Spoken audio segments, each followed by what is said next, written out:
but I'm just getting started. Got my eyes on the target. No, no.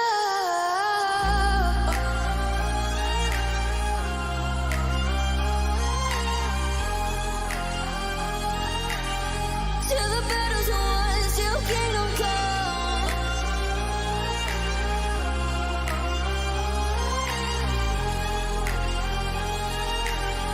I'll never run. Best to give me your loyalty, 'cause I'm taking the world, you'll see. They'll be calling me, they'll be calling me royalty. Best to give me your loyalty, 'cause I'm taking the world, you'll see. They'll be calling me, they'll be calling me royalty.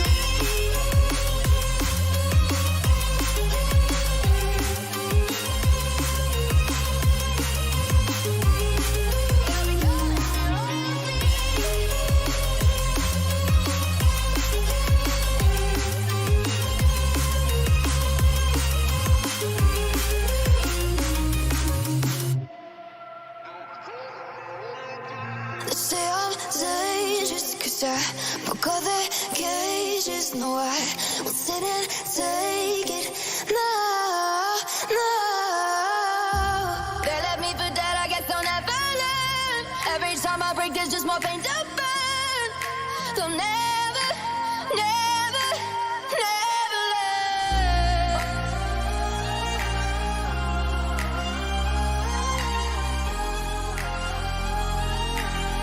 Till the battle's won, till kingdom come.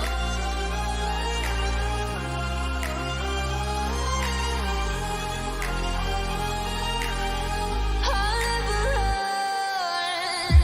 Best to give me your loyalty, 'cause I'm taking the world, you'll see. They'll be calling me, they'll be calling me royalty. Best to give me your loyalty, 'cause I'm taking the world, you'll see. They'll be calling me, they'll be calling me royalty.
Got my eyes on the target. No, no.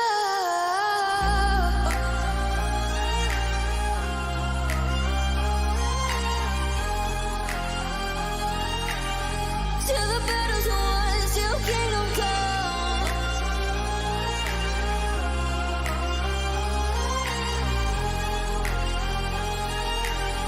I'll never run. Best to give me your loyalty, 'cause I'm taking the world, you'll see. They'll be calling me, they'll be calling me royalty. Best to give me your loyalty, 'cause I'm taking the world, you'll see. They'll be calling me, they'll be calling me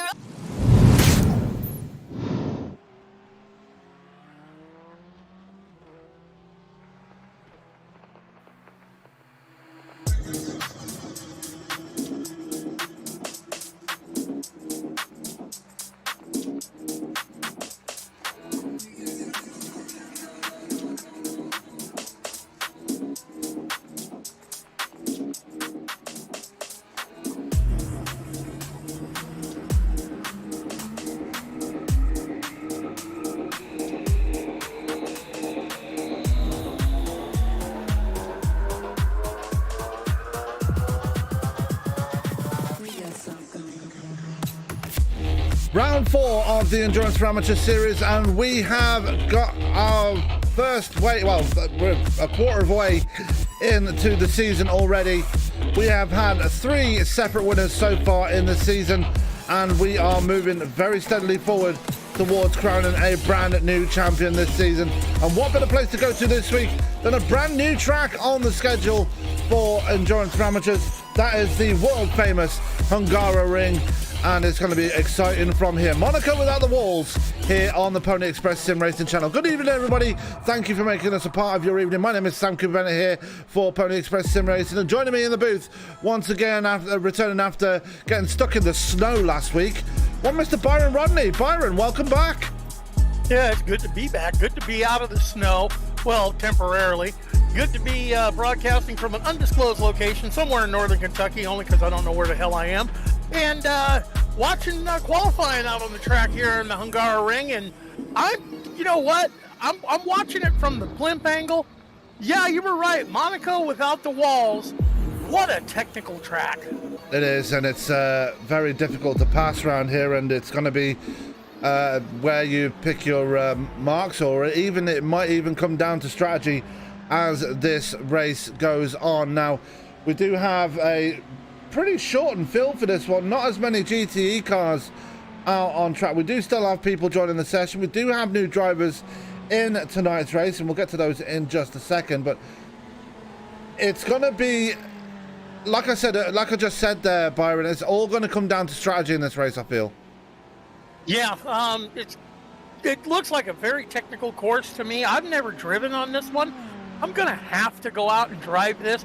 2.72 miles, 14 turns, and really nowhere to get a rest. There's one I want to call semi-long straight, but it ain't that darn long. You are busy in that car behind the wheel the whole time. Mental fatigue is going to be an issue. Yep, and it is every week we do one of these broadcasts. Obviously, mental fatigue is a big thing, and they will know all about mental fatigue, especially coming off the back of a very busy 24 hours of Daytona. A lot of drivers have been in that and know all about that mental fatigue issue. Let's talk about the championship, though. Very close in both championships here coming into this round. Aaron Claybor and Nicholas Paletti, both of the Doge Squad Racing drivers, leading the top of GT3. But at GTE, it's as close as you like, with Terry Calgar Jr. as expected leading the championship, and right on his heels is David Lehman and Patrick Ripley. One thing I will want to point out there, Byron, though, no Patrick Ripley tonight. He's going to take a drop week. Yeah, well, if you're going to take a drop week, going to a new track we've never been to is going to be a good week to do it in. You know, because I know the practice these guys put in. I see the practice sessions going up. I jump on the Discord and jaw with the guys every now and then as they're doing their practice. You know, this track is a very technical course. There's going to be some tired drivers, going to be some bent feelings. It's going to be interesting to watch.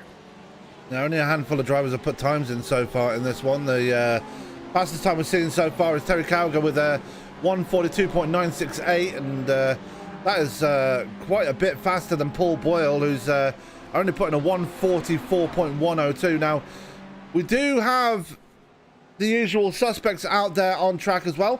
One driver that had a good run last week, but unfortunately failed on fuel strategy, was one Mr. Carl Handwerk. Now, he was driving that very nice Heineken car last week. He's driving something a bit different this time around, a bit of red and white in the offing this time in that Ferrari. Well, let me go in and see if I can see what I see. It looks like my oh, some red and white. Is that is that got black on it as well? Yeah, a bit of red, white, and black, and we also love that because it's the that's the main colour scheme of the Pony Express League. So red, white, and black is where it's at in this one. And speaking of red, white, and black, let's go and see if one of those guys are out there. Now, obviously, we've spoken about one Pony Express driver. That's Paul Boyle, and one of our favourite cars is out on track right now, Byron. Don't look now, but well, I see a Mimet out there right now. Oh, the Mimet is out on track? I did not see. Let me see where that is. Where is it? Where is it? Where is it? Mackenzie Johnson. Who's driving it? Mackenzie Johnson. Ah, crap. All I see is blue. Updated training paints. But anyway, time's coming in thick and fast in practice. We have we're just coming to the end of open practice right now. We'll go in straight into qualifying in just a second, but a very open season so far right now, Byron. I know you missed last week. It was a very entertaining race last week at Spa, but as far as the championship goes, it is this is probably the most open championship we've seen so far since the league started up last year. Yeah, qualifying looks like it has practice is over. I thought it was qualifying. Practice is over. Qualifying getting underway right now. That it is. So we have 10 minutes of qualifying for you to whet your appetite right now. And first out on track is one Mr. Aiden Svoboda. Now, as far as debuts go, this man is not had the best of starts to his Endurance for Amateurs career, Mr. Aiden Svoboda. Hoping for a bit of better luck this time around. Yeah, but this is an awful tough track to find luck, I'll tell you that much, just by watching it. I am going to, I'm kind of inspired to go and give it a shot myself when I get back home. But it's got some elevation changes in it and a lot of corners. Oh, my gosh. Yeah, and I do apologize if there is a bit of stuttering around here. Apparently, this track is very high intensive on graphics, even for a 3090. So if it stutters a little bit, I do apologize. It's just the way the track is, but we're doing okay so far. No glitches so far, so we're doing all right so far. But we're looking at Aiden Svoboda, but let's go and take a look at one of the championship leaders here, shall we? Let's go on board with the GT3 leader. That's Aaron Clayball right now in that Porsche. Aaron Clayball rocking the Porsche out here on this track, riding on board with him. Let's see if we can get a lap in on this thing. Let me jump in the cockpit. Woo! Not too many corners that you're going to get a lot of speed on. Brings it up through the gearbox, hits fourth. I haven't seen and he's under power getting loose on that thing. I haven't really seen him. Might tickle fifth gear on this? Nope. Second gear corner on the right-hander.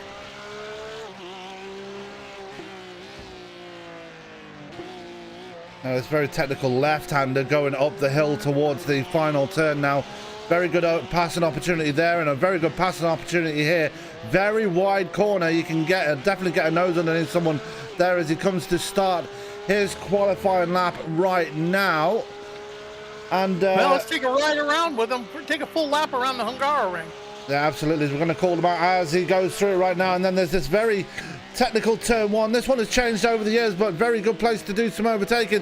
Takes a very deep line over the curb right there as he goes down the hill towards turn two. It's a very straight run, usually a DRS zone here when Formula One come here. As he goes into turn two, another great passing opportunity right here if you can get it absolutely right. Then you got to set yourself up for the little kink that goes up the hill up towards one of my favorite parts of the track, which is very, well, you've got to be very ballsy going through here. Go as fast as you can through this left kink, and then that sets you up for the hairpin coming right up here now. Now, this is a very good one. You've got to try and get as deep as possible, get a best exit as possible, and that'll set you up for the chicane that's coming up right here, right now. And this one, this part of the track here, Byron, always a cause of a lot of controversy, especially when you see it in Formula One. Yeah, and it looked like iRacing put a big turtle on that sucker, too. Yeah, and he got it over it okay, so no problems for Aaron Claybor as he makes his way through the twisty part of the track. He goes through this right-hander under that little canopy bridge right there, the Emirates-sponsored canopy right there as he goes into this right-hander. Another good passing opportunity right here if he can get it right as he goes through the right-hander. Paul Skip, GTE times coming in thick and fast right now, but we're going to stay with Aaron Claybor until he finishes his lap. Where is this going to put him as he goes up the hill through the penultimate corner, up towards the final corner right now? Spot the pit entry on your right when you want to make a pit stop, but a good exit out of here will give you a good run up onto the start-finish straight. Take a wide line like he did. Over the line goes Aaron Claybor, and he goes straight to the pole in GT3. Oh, 146.994 for Aaron Claybor. Great lap around here. I was watching that corner, how he did that exit on that last turn, and then he used every bit of track that you can without getting an off track to get as much momentum on that front straight as he could headed for the start-finish line. Now looking at Terry Calgar Jr. now out on track. He's currently sitting on the pole. He's about 0.3 of a second, or just under 0.3 of a second ahead of Paul Skip, who's also rocking the Porsche here tonight. At the moment, it is a Pony Express 1 and 2 with Calgar and Skip locking out the front row. David Lehman, the man that's currently sitting second in the GTE points, he's in third with Aaron Fulford. A good qualifying run so far. He's currently sitting in P4. Not a bad run for Aaron Fulford. You know, Paul Boyle, I'm surprised he's only slotted in sixth. I was watching him in practice. He was carving some good laps. Yeah, and I normally criticize drivers that bring out white paints, but that has got to be the nicest white paint I've ever seen on a Porsche. I will be honest. It does look pretty sharp, but then again, it's on a Porsche, and you know my feeling about Porsche. One driver that's struggling in qualifying so far is this man. That's Tyler Langenberg. Now, he's currently sitting in fourth place in the overall in the GTE points right now, sliding down the qualifying times right now. 1:44.386 his best time so far. Mackenzie Johnson just slots into P8 there to end his qualifying off. Nick Terrell, who had a very interesting race last week, let's just put it that way, had a good run and got himself a decent finishing position in that good wrench Corvette, currently sitting in P6 right now with a 1:43.739. Yeah, I don't know how the Corvette's going to fare on this track with the way these corners work. Corvette is more of a horsepower, fast corner type of car, handling type of car. But you put it out on this track, I think the advantage, as much as I hate to say, is going to go to the Porsches. Yeah, the Corvette does look very tail happy, especially coming through that hairpin right there, going to the chicane. Doesn't look too bad going through there though, so Nick Terrell able to handle that Corvette pretty well at the moment. And he is, we've already got 10 GTE cars out there, the rest of them all GT3, as we are waiting for a time to come in from one man, and he's rocking the gold Lamborghini this week, and that is one Mr. Carlos Ramos, representing esports. Carlos Ramos. I'm searching for him on the track right now. Where are you? There you are. And the number 90. Now, I remember that Lamborghini doing pretty good in the first race of the season. That would be interesting to see what kind of time he slots in on this qualifying lap.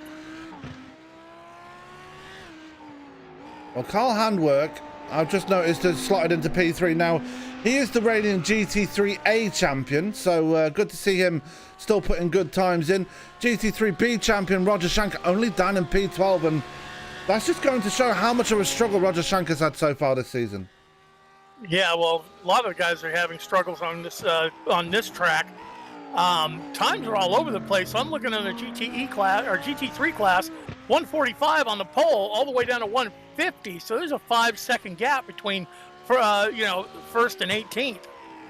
That there is, as we are still looking at Roger Shank right now. I think he's just finished his second lap. We'll get confirmation of that in just a second. Carlos Ramos is still out on track right now, as well as Sean Crowley, who's just slotted into P7 right there in this Ferrari. Yeah, I've got my eyes on Carlos Ramos. I want to see where he gets this thing in at. God, I don't know.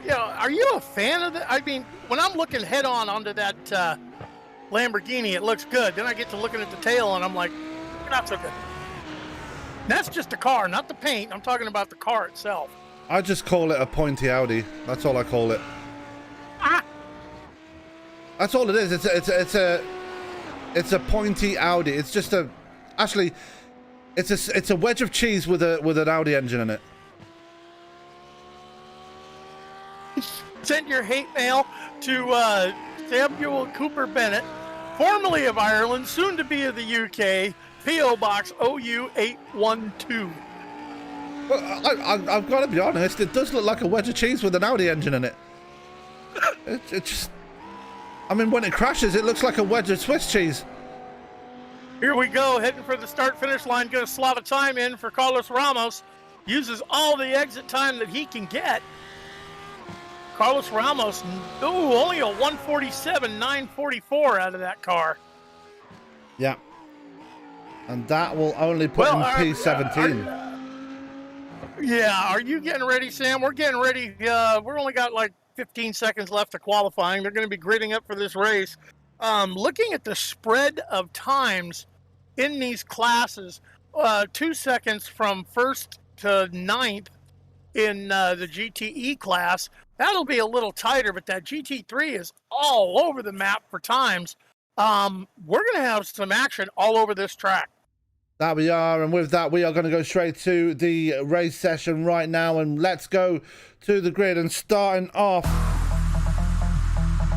that wasn't the song I wanted to choose, but anyway, let's go to the grid for tonight's race. And starting up on the pole in GTE will be one Mr. Terry Cowker Jr. He'll be joined on the front row by his championship rival David Lehman. Paul Skip and Aaron Fulford will make up row 2 in GTE, with Paul Boyle and Nick Terrell making up row 3. Daniel Hingley and Mackenzie Johnson make up row 4, with Tyler Langenberg and Atticus Middleton starting shotgun for GTE, Byron. GT3 is going to have Nicholas Paletti up on the pole with a 145.683 on his elbows. Aaron Claybaugh.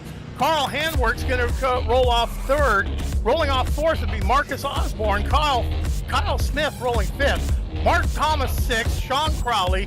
Andrew Malinowski, he's going to roll off in the seventh position. Eighth position, I'm sorry. Jimmy Covert in ninth, followed by Chris Lawson rounding out your top 10. Then it's going to be Zach Purcell, Roger Shank, James Foreman, Zachary Nurnberger. Wow, all the way back in 14th. Tom Corner, that's a new name for me. I haven't seen in here before. We'll have to keep our eyes on him. J.R. Kopp's going to roll off 16th, followed by Carlos Ramos, Dave Ferrara, Bobby Blazer, Mark Dillon Jr. Well, he didn't put a qualifying time out. He's going to be in the back of the field, and rolling shotgun in GT3 will be Aiden Svoboda. Well, Mark Dillon Jr. is actually not taking part in the race. He is actually... he's being race control tonight? He's race control, so he'll be up in the race control gantry. As we take a look at the field right now, all lined up there, ready to go. Nobody opting to start in pit road, so this is going to be a good start here, Byron. Oh, yeah. And 2 championship protagonists starting first and second in GTE as well. This is going to get exciting. Well, we're going to see some things happen in that first lap. We're going to see some things not happen for guys in that first lap as the pace cars got them in tow as we are headed off, getting ready to start this thing, Sam. That we are as they come through the penultimate corner. We're ready to go racing here at the Hungaroring for the first time in E4A history. Let's get everybody up on their feet and let's get everybody cheering for these guys as they come through the final corner and get this thing going for 100 minutes here at Hungaroring as the green flag is out in the air. We are racing here for GTE action as they head down towards turn 1, and already we have connection problems there for Terry Calgar Jr. Yeah, we've seen him plagued with that a few times before. As GTE gets a jump on the track, they are rolling. Let's see, GT3, they have taken the green flag now, and they are quickly closing up on the back of the GTE field, but I don't expect that to stay that way for very long. Oh, correct me if I'm wrong, but I'm pretty sure there should be 10-second gap between GT and GT3. Clearly, there's not. That's not the case right now. Only 2 seconds separating the slowest GTE to the fastest GT3. Now, this could make it a very much a closer race for that overall position. We have had a problem for, well, actually I haven't had a problem for anybody right now. Everybody just keep it nice and cordial, having a good start to the race so far. Yeah, well, you know what? You do this enough times, you get it all figured out that, you know, you don't got to be the fastest car on the track, but you need to be the most consistent. And, you know, turning clean laps, it will give you that consistency that you're looking for. As Terry Calgar Jr., he has command on the field so far at this point. That he does. As he He's going to leg it out over David Lehman. Yeah, he is, and Lehman cannot shake off Paul Skip right now. And this could be an interesting battle right here for second place as we go through these corners as Atticus Middleton has had a problem already. He's been off the track in his Corvette. Let's take a quick look and see what happened to Atticus. And oh, that is a pretty big hit right there. Looks like he just lost it under braking and almost took out the GT3 leaders right there as well. Yeah, too much rear bias on that thing for him on that Corvette. And wow, did the GT3s have to put the binders on. That they did, because he came right back in the middle of the track. Now, one driver that took advantage of that was one Mr. Carl Handwerk. He was gifted the GT3 lead right there and already is out to a pretty decent lead right there. Yeah, and I just lost Carl Handwerk. No, I've got him right here. He's just going through turn 1 right now.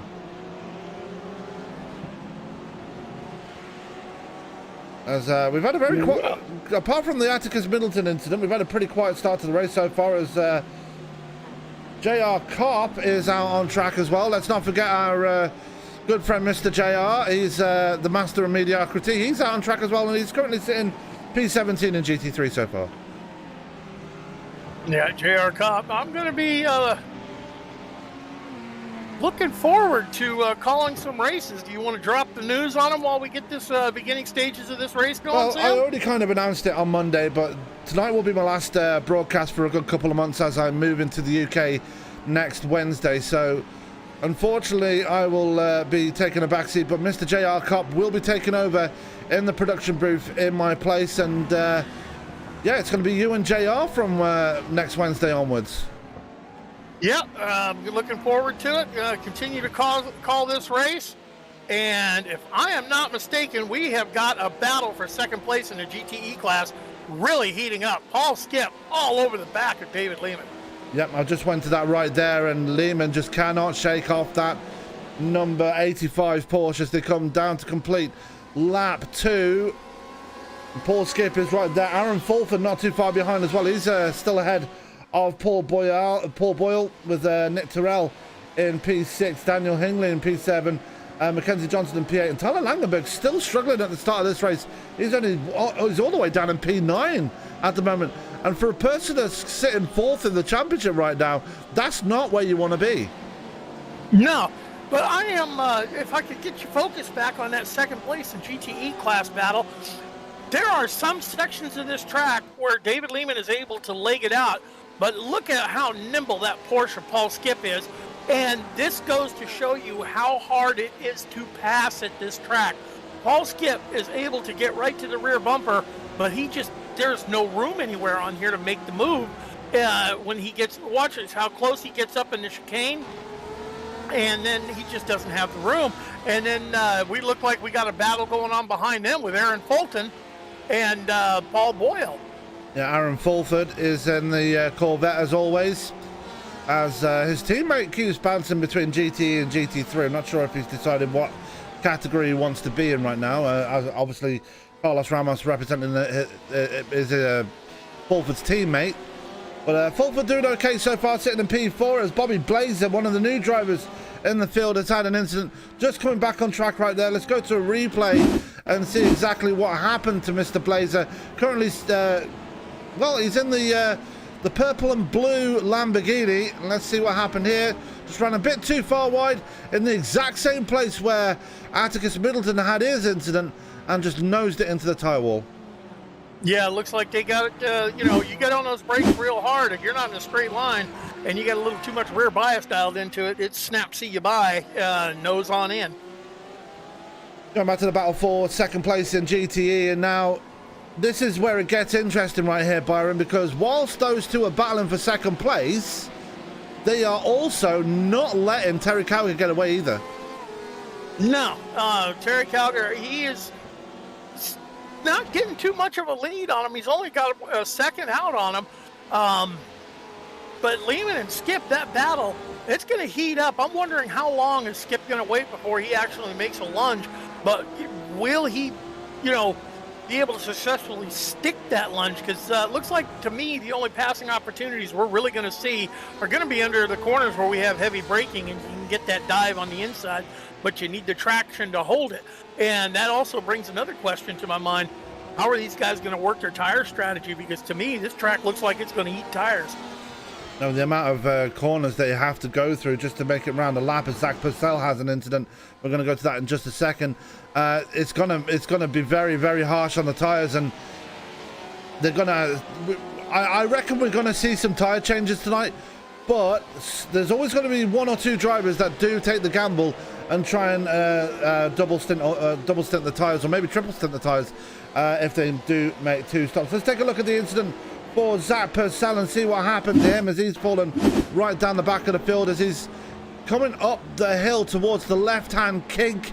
Now, this is a very ballsy corner to go through if you try and go through full power, and that's exactly what happened with Zach Purcell. Tried to go with full power, got too much on the curb, and around it went into the wall. Yeah, kind of a tough track to. I'm looking at battles all over. Check out Zachary Nuremberger, Tom Corner, and they are neck and neck in that GT3 category. But, you know, you got one car bottling up another car, and the passing is almost impossible to pull off, which is going to make me wonder how's it going to be when the GTEs catch the back of that GT3 field. Well, we've got an intra-team battle going on right now because JR Carp, obviously representing Pony Express, is all over the back of Zachary Nuremberger right now. This is a battle for, it's only a battle for P13 right now, but a very good battle regardless. A battle going on a bit further up in GT3. We have a three-way battle right there between Nicholas Paletti, Marcus Osborne, and Aaron Claiborne. And Marcus Osborne coming into tonight with a lot of confidence here tonight after collecting his first ever podium in his Endurance for Amateurs career. Yeah, a very happy camper there, grabbing that trophy, locking himself, you know, further up the standings, but coming to a track that is just, oh my God, can you imagine how much sweat's going to be pouring off of these guys at the end of this one? We've had a crash here. That's Zachary Nuremberger and JR Carp. Now, rule number one, we all know this one, Byron. Do not hit your teammate, and I think that's what's just happened right here. Let's go back and take a look. They were coming up the hill and into the left-hander, and JR Carp just made a lunge right there, caught the back of Zachary Nuremberger.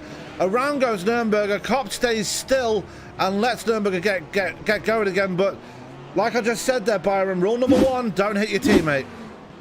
Yeah, you got to give a teammate a little extra, you know, on it. But then again, if your teammate's substantially slower, you got to get around them. And this ain't a track that's easy to get around, as you just saw. No, it's not.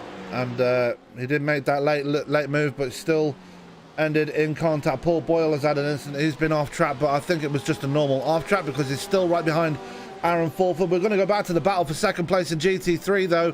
This one really hotting up though. We've got two Doge Squad racing cars in second and fourth right now. with a Pony Express car in the middle. That is the US Postal Service car of Marcus Osborne. These guys really going at it right now. Yeah, they throw a blanket over these three cars. But like I said, man, passing is at a premium at this place. And I just don't know how much is it one driver holding up another, or the driver behind him not having enough to get around him. It's it's going to be interesting to see how this plays out and see what the driver feedback of this track is going to be to see if this track makes it back to the schedule again. I should imagine Marcus Osborne will be happy with the position that he's in right now. Currently sitting in third place, looking at another podium here tonight. But obviously this is only very early doors right now. Only 10 minutes into this race. We've had an incident for Daniel Hingley. Just had another incident for Aiden Svoboda. Looks like he's had a pretty big incident right there. Let's take a look and see what happened to Svoboda. And I said he was looking for a better result here tonight. Doesn't look like that's going to be happening anytime soon. As it's through that left-hand kink again, it's caught another driver out. That left-hand kink going up the hill, it's just catching a lot of drivers out here tonight. Yeah, you got to be very technical and very smooth with your inputs on that corner, because I don't know what the deal is causing him off track. But I tell you what, I got my eyes on Marcus Osborne right now in the GT3 class. He has got Aaron Clayball all over him. But Nicholas Paletti, you know, I don't know what is. It looks to me like Paletti is holding these two up. They want to go, but they just can't get around Paletti. Or is Nicholas Paletti playing the team game right here and backing Marcus Osborne up into Aaron Clayball? Because obviously Clayball and Paletti are teammates here, and they are probably working together to try and help Clayball past him. That could very well be, but it's been a conga line for these three for the last couple of laps. As we are 7 laps deep into this thing, got a long way to go. I didn't get a read on how far they can go on a tank of Go Fast. It'll be interesting to see when pit stops finally start to happen. Well, that was a mistake right there by Marcus Osborne, going through the hairpin right there. And that will cost him some time. But Clayball, like you mentioned, just still can't get past it to go through that little dust patch on the exit of the chicane. Not sure why that's there. I'm pretty sure it's something that iRacing added. But Osborne seems to be more under pressure from Clayball than he is pressuring Nicholas Paletti right now. Yeah. Sorry about that. Too many cigarettes. Anyway. Not enough, if you ask me. Speaking of which, anyway, we are... This is actually your closest battle out on track right now, and only 12 minutes in, seeing a nice three-way battle for second place in GT3. We'll take it. Yeah. Action all over the track, but this being the closest one, and it's a 3-man battle for that second spot.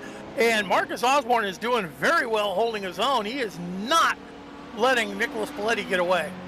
Yeah, Paletti doing everything he can to keep that USPS Ferrari behind him, but Osborne will try and make the move eventually. He can do it through this first corner, but obviously did not have the momentum right there as they come down the hill towards turn 2. Very much a momentum-based part of the track, and we've seen in Formula 1 races that people do lick the stamp and send it down through these corners in the early part of the track. Yeah, but they also have to get up and go in that short straightaway to get it, to get it going, especially with the help of DRS. Yeah, obviously these cars do not have DRS, so that is one little setback that they have in this series and these cars as they go through the hairpin up towards the chicane, and it's well, back to the way it was before. Paletti no longer under pressure from Osborne. Osborne under pressure from Clayball now. Not really anything going on in GTE right now. They've all kind of spread out as Atticus Middleton has had another incident. Yeah, Atticus having a tough time keeping her on the track, but this is a tough track to keep it on. And, one thing I'm noticing by watching that battle with Paletti, Osborne, and Clayball is if there is a track that I've ever seen that's going to teach you the word patience, oh my God, this is it. I know that Marcus Osborne wants to get around Paletti. I know Clayball wants to get around Osborne, but they can't just do it like they normally do on a lot of the tracks that we've seen. They've got to be super patient, waiting for a mistake to get their opportunity by the looks of it. Osborne nearly taking a piece out of Paletti's rear bumper right there, putting him all out of whack, and that has let Clayball right on the bumper of the Ferrari now. Clayball probably going to be sizing him up for a pass here going towards turn 1. He is. He's going to pull out to the right-hand side. Is he going to have the momentum? The answer is no, as that is some great defensive driving there by the number 7 of Marcus Osborne. Yeah, Paletti was looking, or Clayball was looking to get around under braking, and Osborne just took that braking line away, so it just took his complete modified line away in that corner. And, you know, that's all right. Clayball's going to file that back in the mental category of where not to try that pass and see if he can set him up somewhere else. Last week's winner in GT3, Mark Thomas, is also in the field tonight. Currently sitting P6 at the moment, just ahead of Sean Crowley and Andrew Milanowski. Now, Thomas is trying to close in on the back of Ryan Smith in that beautiful monster painted BMW. But Mark Thomas, a bit of a downturn in form for him after collecting that win at Spa last week. Yeah. And I'm taking a look at the standings. Pretty much everyone within a couple of positions of where they started, except for the people that have had some serious incidents, like Atticus Middleton. Daniel Hingley, he started in 7th position. He's running in 21st overall right now in that GTE car. But everyone else is pretty much holding serve within a position or two. Well, just sorry to interrupt you there, Byron, but we have a battle brewing in GTE right now for the overall race lead. David Lehman has left Paul Skip behind by the amount of about 3 seconds and is now all over the back of Terry Calgar Jr. We have a battle on for the overall lead now. Yeah, it looks like Lehman has got that car rolling some momentum. He's cut the lead of Calgar Jr. down substantially. It's going to be interesting because these cars are going to have to start cutting other traffic as well. Well, they've already just put a lap on Zach Purcell, who I believe has just taken a down pit road for repairs on his car. He has, so he's already been in to burn his fast repair, which is not always something you want to do this early in the race. Only 16 minutes of an hour and 40. He's got to be careful right now, Mr. Purcell. Yeah, he's going to have to tiptoe it around here if he wants to keep a decent showing, but you know what? As technical as this track is, I expect we're probably going to start seeing mental mistakes happen probably around the 40-minute mark, and then it just goes downhill from there as mental fatigue comes in and attrition takes over. That will, as we're still focused on this lead battle right now. Let's go back to the battle for second place in GT3 right now, because they are still all over each other right now. Paletti, Osborne, and Clayball. Just nothing to separate these 3 drivers right now as Clayball takes a little peek to the inside going through this twisted section.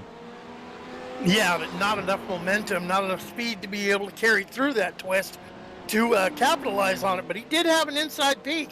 He had a good look at that line. You know, Clayball is just all over the back. And now, look at Osborne all over the back of Paletti.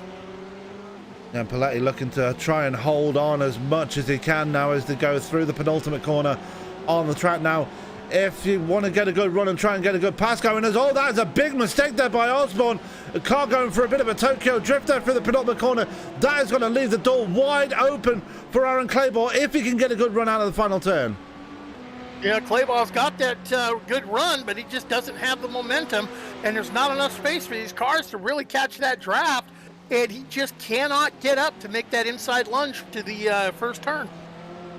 That was Zach Purcell. We just mentioned him right there. He's had another incident right there. And unfortunately, it's going to be in the exact same corner where he went off before.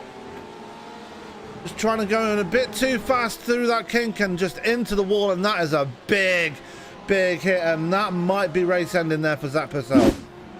Yeah.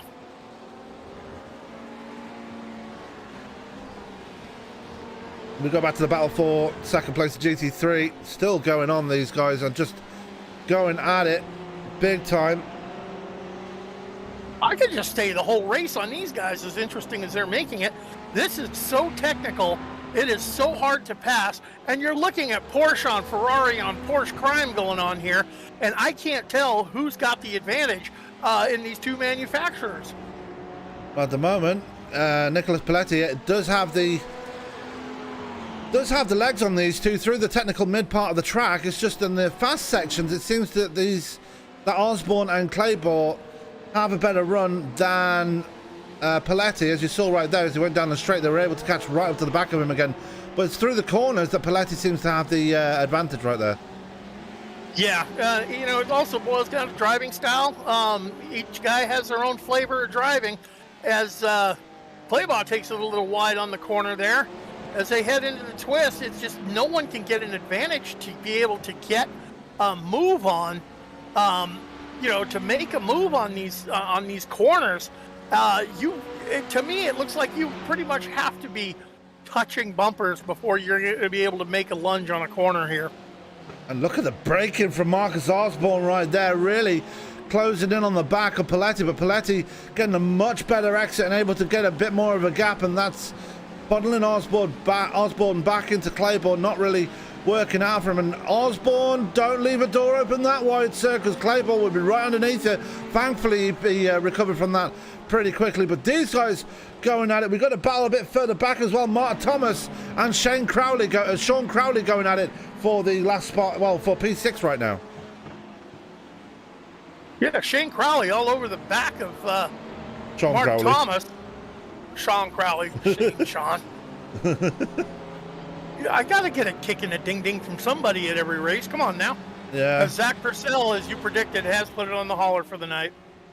Yeah, it was pretty predictable. I mean, there's only so many times you want to keep going after hitting that wall, like as many times as Purcell has tonight, as Thomas able to get himself a bit of a gap over Crowley as he gets a better run through the mid part of the track. Now the battle, I'm going to keep going back to this because it's still raging on between these three, Paletti, Osborne and Claiborne. Lehman has closed back in on Terry Calgar Jr. We'll go back to that in just a second, but still these guys playing mental chess with each other right now, trying to get around each other. Okay, now this is going to bring in, we haven't seen too many passing opportunities at all with these guys at this track with this car combination. So that is going to bring in strategy. When do you pit? What do you do when you pit? Tires, 2-tire, 4-tire? Are you going to go for the undercut, the overcut? Are you going to, when one pits, are you going to try and cover them by answering at the same time? Now strategy is going to play in, and you guys with the calculators are going to be looking for fuel mileage as well. Absolutely, as there it goes again. Osborne just trying to sneak an inside line through turn 2, not really working out for him right now as they go through the first of the two kinks, the right hand kink going up the hill as they head towards that left hand kink, which has caught so many drivers out so far here tonight. Up through this kink, and you see these drivers taking it a lot more easier through there. They know they're in a battle. They do not want to cost themselves any track position or any time, especially with them being, well, it's literally a straight up fight for the podium. While this is all going on, by the way, Carl Handwerk has just gotten away. He's just scampered away in front. He's now 4.3 seconds ahead of Nicholas Paletti. Yeah, he's able to run a cleaner racing line. He's not having to defend like these guys are, so they don't get past. Track position is so key here.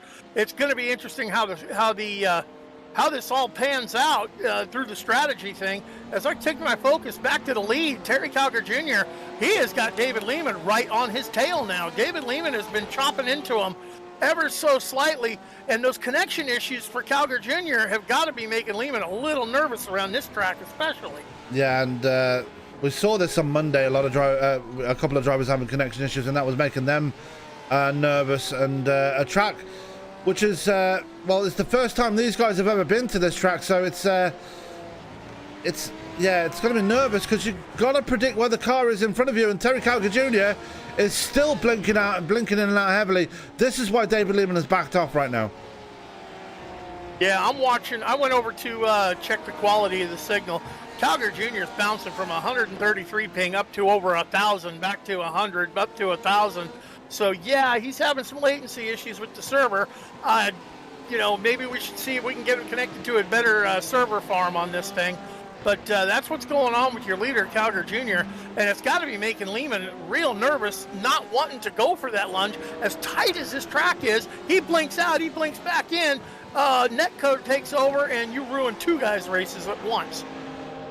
That you do, as they come through the final corner right now, still pretty much nose to tail. Looks like Calgar's got it figured out for a second. There is another battle a bit further back, that's Bruin and GTE. That's Aaron Fulford versus Paul Boyle. Boyle just not quite able to get it under a second, though. He is trying his best, though. Took a very audacious line there going for the final turn.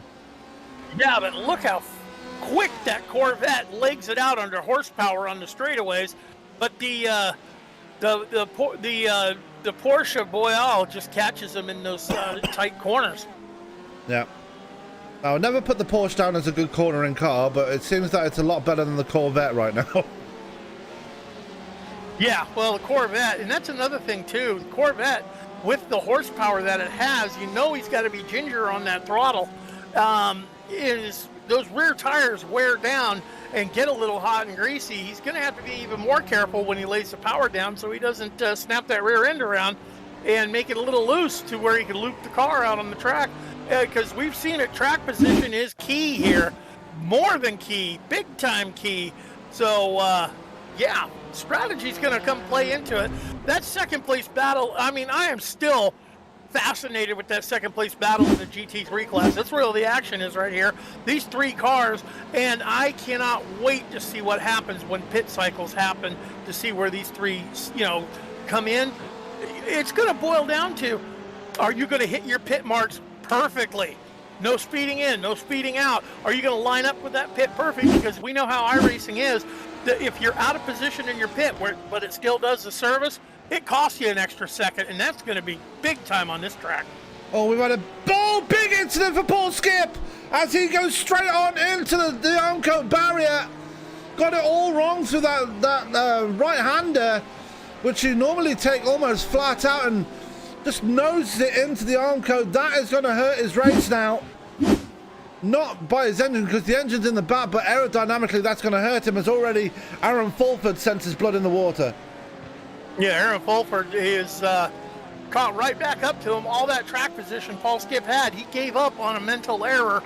And, yeah, I predicted, 40 minutes in? Here we are. We're only at the 26-minute mark, and it's already starting to happen. And I can't imagine how tired these guys are getting at this track this quick, because I'd be wasted right now. Yeah, so we're going to keep an eye on Paul Skip and see how that damage on the front of his car will affect him, as Aaron Fulford, like I said, senses blood in the water, is already started to close the gap on that Pony Express Porsche, and you can already see, I think Skip is a bit down on power right now. Yeah, he might be down on power. I don't think aerodynamic is going to be such an issue at this track, because you're off throttle so much. You're mostly, I think most of the time is going to be spent in third gear around this track, down to second for corners. But so aerodynamically, he's not as impaired as he would be, say, at a track like Spa last week. Battle for the lead going on once again. David Lehman versus Terry Calgar Jr. and they're trying to get around Tom Corner right now in that BMW, and Corner not making it easy for David Lehman right now. That's going to cost him a lot of time to Terry Calgar Jr. You got to think that Lehman is going to be having a few choice words for that young man. Yeah, and Calgar Jr. is on the headlights flashing the Lamborghini in front of him saying, hey man, get out of the way, I'm in a battle here, as lap traffic is coming in on this. Is wow, look at Lehman make that lunge on the inside, gets around the Lamborghini, or he's in the drag race with it, does get around the Lamborghini, so now he can see what he can do about making up that track position. He lost Calgar in that exchange. Now this has been a very big point of contention over the past week on the iRacing forums. Now, if a faster car, that people are debating whether the blue flag should come into effect if a faster car is trying to lap you. Now, obviously, Tom Corner and Carlos Ramos, who we just saw right there, they were in a battle of their own.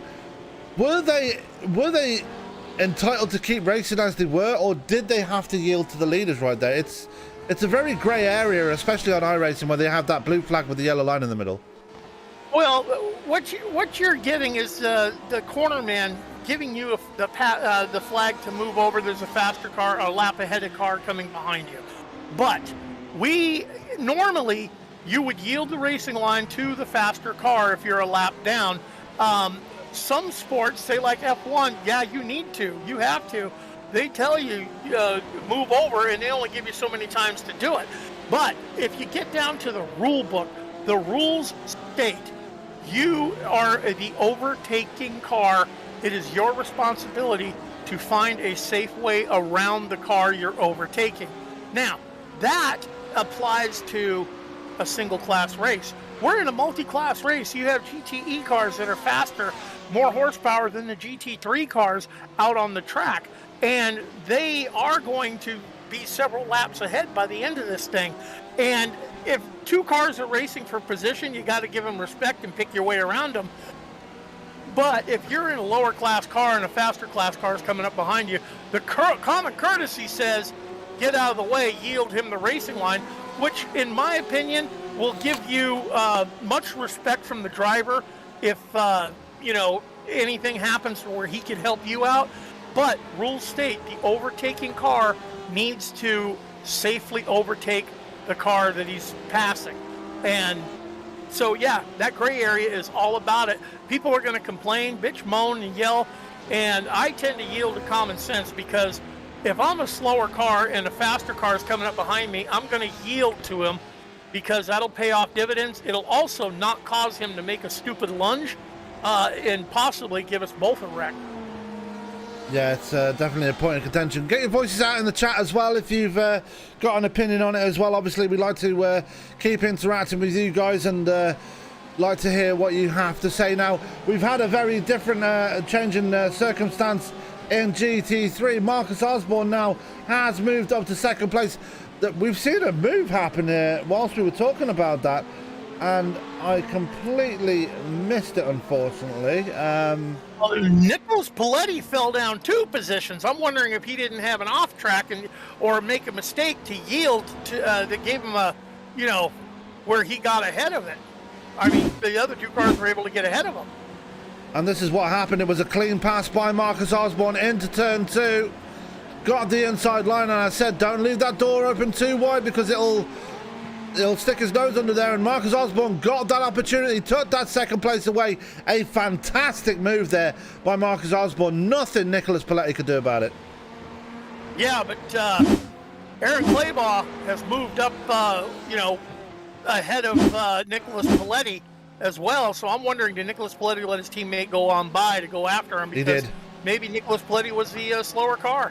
Just showing it on replay there. It was at the end of the start-finish straight there. Nicholas Paletti just pulled over and let Claybaugh by. So team orders coming into play right there. Now, with all this going on, they do have a GTE driver in the mix right there. I can't quite see who that is in the background. I'm not sure. Daniel Hingley.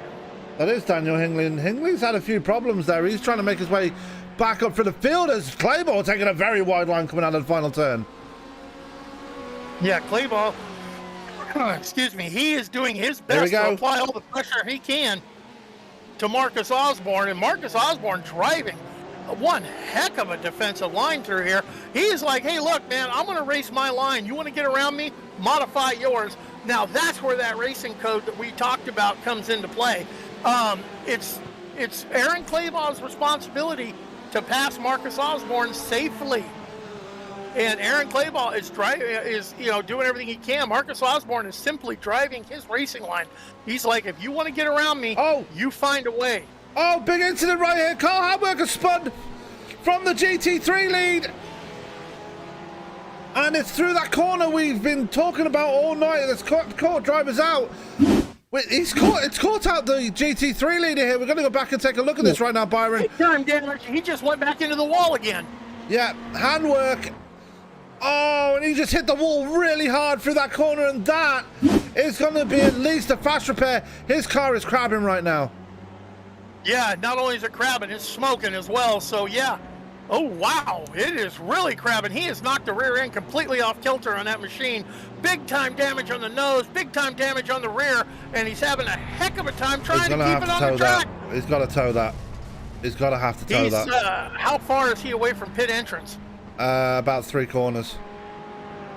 Well, he's doing his best to keep it on the track. But, with traffic coming around him and no zones to pass, it's back to the wall again. He is doing his best to try to get to pit lane, get that fast repair without having to tow it. Oh, what a heartbreak for him. He's doing his best to stay off the racing line for the other cars coming around him. but that car is so ill handling right now.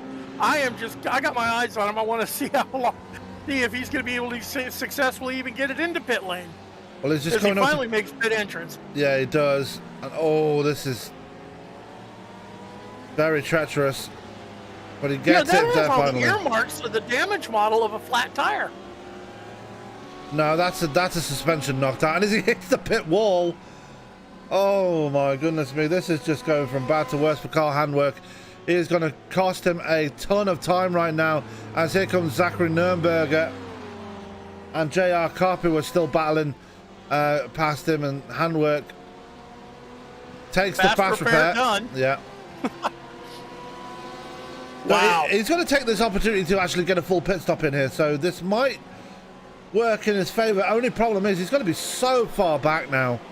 So far back. And one interesting point to note, this hands the GT3 lead over to Marcus Osborne now. And with the way he's been defensive driving tonight, he could be in with a good show here tonight, depending on if he can get the strategy right.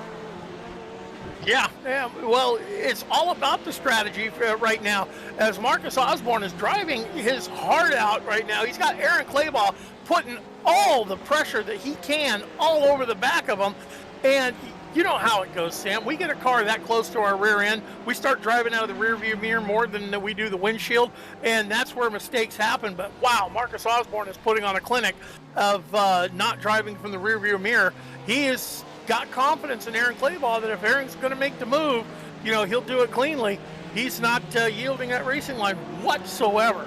Great driving from the GT3 class tonight, and it has been all season so far.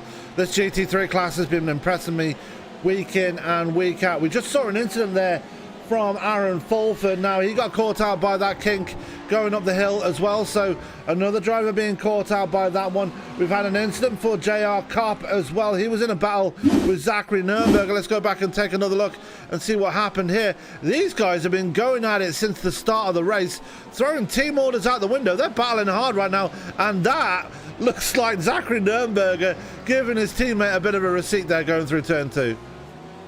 Yeah, well, you know what? It's like short track racing at NASCAR. You got a memory, and, pretty soon your temper's going to be like, okay, I've had enough of this. Bump. Get out of my way. I'm faster than you. No, I'm not. We're racing for position. Bump. Come on. I want to go by. The chrome horn's getting used. Pretty soon, feelings are going to start getting hurt. Tempers are going to start flaring, as Zach Purcell has put it on the, he put it on the hauler a while ago. I was just going back through my list there. Looks like Atticus Middleton has called it a night as well. He hasn't been out on track for a long time, as Tom Corner has had another off track. I think it was just a normal off track, because he is still racing hard right there. Right in front of him is Mackenzie Johnson. Now Johnson is up 2 spots from where he started, and he's missing the front on his car, so I'm not sure why that happened, but he's got a bit more air going to the front end of his car now. No, he's not going to have to worry about cooling issues on the brake ducts with that. But I'm looking back at the overall league. Terry Calgar Jr. and David Lehman, they're still going at it hammer and tong, and they've been carving traffic in the meantime. And it got really close there, but lap traffic, once Calgar gets around him, Lehman's got to deal with him, and he just gives back that track position. Yeah. And I think this is going to go all the way down to the pit stops between these two, because they're in a bit of a stalemate right now, not able to cancel each other out at all, as Lehman does have a little peek to the inside of Calgar. Paul Skip, meanwhile, he hit the wall pretty hard earlier and is still able to keep it going. He's actually pulled away from Paul Boyle now, who's up to P4 after Aaron Fulford's incident. The battle for GT3 honours, though, still raging on, though, Byron. Osborne still able to hold it out ahead of Aaron Clayball. Yeah, I'm just impressed with. Normally we're focused in on the GTEs because that's where all the action's happening, but GT3 is coming through on this track. These guys hammer and tong. I've been so focused in on this battle, as Nicholas Paletti, he's dropped 2 seconds back from him now. So I do believe Paletti was the car holding up the train, and it just shows you it took Osborne that long to get around him. He had to show that much patience. That's how technical this track is and how hard it is to pass. Well, there used to be a term back in about a decade ago or 2 decades ago called the trolley train, like Yano trolley, when he used to hold up a whole line of drivers. I'm guessing this was the case in this situation. Yeah, now we're seeing a battle. To me, Aaron Clayball has got the faster machine just by a smidge, but he just cannot find a way to pass on this track. Osborne was actually faster that time around by a tenth, so Osborne being pushed to his limit right now in that Ferrari, and Osborne just giving it everything he's got right now. And again, just like I said with the GTE battle, I predict this one is going to go right down to pit stops between these two, as we have one in pit road already from GT3, and that's Roger Shank coming in from P11. Now I'm beginning to wonder, is that a scheduled stop? I haven't seen him have any incidents, so I'm guessing this is a scheduled stop. Well, he might be working that strategy. Track position is key, so he's looking for that. What do they call that? The overcut when he's the first one in? It's not the first one in, because Tyler Langenberger's in as well. We'll keep an eye on him as well. He's the first one of the GTEs to bring it down. That is still running. So we'll take a look at Langenberger in a minute, but we're going to keep an eye on Roger Shank. No tyres going on for the moment. It looks like it's just fuel. Tyres going on, Roger Shank's got. So GT3s are going to have to change tyres here. Yeah, I'm going to keep my eyes, wherever you go with your battle, you keep talking. I got my eyes on the leader, GT3, Marcus Osborne and Aaron Clayball. I want to see what the pit strategy is as we are, got to be closing in. They've been out on the track for 40 minutes now, so they've got to be getting close to the end of that fuel tank. Just under an hour to go, and Osborne made a bit of a mistake going for that second to last corner. Managed to recover it just about, because Clayball was looking for that inside line. Might have a run coming down towards turn one now. Can Clayball go for a pass here? Takes a little look, might be a bit too far back. But look at Langenberg coming out right next to him. He might be a factor here, and he is a factor. Gets in between Osborne and Clayball. This is going to be an advantage for Osborne right now. Yeah, Osborne has now got the ability to leg it out, because the car that's coming out of pit lane, he is going to be, full tank of fuel. He's not going to be able to take it as those corners as nimbly as these guys that have been on track have been doing. They're in their rhythm as, looks like Clayball is going to have a tough time getting around them. Yeah, as Terry Calgar Jr. comes in from the overall race lead now. I'm going to ask you to keep an eye on Terry Calgar Jr. to see if he does take tyres. Paul Boyle is in as well. We've just seen, I believe, Nicholas Paletti has just been in pit road as well. So he's the first one out of that team to come in. Kyle Smith in the Monster BMW is in. JR Kopp is in, possibly for a bit of repair after coming together with his teammate. Tom Corner in pit road as well. So pit stops are happening all over the place right now. Calgar coming back out of pit road. He did not take tyres. No, he did not. He went for the short pit time, knowing that track position is key here, but how much wear has got to be on those GTE tires. I am focusing on Marcus Osborne and when he is going to make his lunge for pit road, because Tyler Langenberg is still solidly stuck in between him and Aaron Clayball. We'll find out in just a second, and we're going to find out right now. Here we go. We have a battle in pit road because Clayball and Osborne are in at the same time. Yeah, I'm going to keep my eyes on them. I'm going to see if tires are going to go on these cars or not. Oh, Bobby Blaze is holding them up, though. Well, they both get around them. Yeah. Just before the line, I'm hoping there wasn't a speeding penalty on Clayball. I'm hoping so, too, but we are... Eyes are on them. I'm going to see if one takes tires and the other one doesn't. Is it fuel only? Is it tires and fuel? Clayball seems to have the advantage with the pit exit further ahead of Osborne. It might be a race coming out. It might be. As there is another, that's Mark Thomas in pit road in the background as well. Jimmy Covert, we've not spoken much about him tonight, he's in pit road. As here comes David Lehman in pit road as well as Paul Skip. And Skip doing ever so well to... we've got a big race coming out of pit road. Side by side, and this is going to be a battle. Clayball wins it out as they come down towards turn one. Paletti's going to be right there as well. You see him coming on the outside of the corner, the steaming down the start-finish straight. Not quite close enough, but Osborne loses out through the pit stop. Now I want to know where Tyler Langenberg's going to fit in on this, because Langenberg hit a lap earlier than these guys did. Well, Langenberg's a GTE, so he was just in the middle of them regardless, so. As Skit, wow, we've had a change for the lead in GTE as well, as David Lehman has managed to get the jump on Terry Cowger through pit stops as well. It's all going on right now.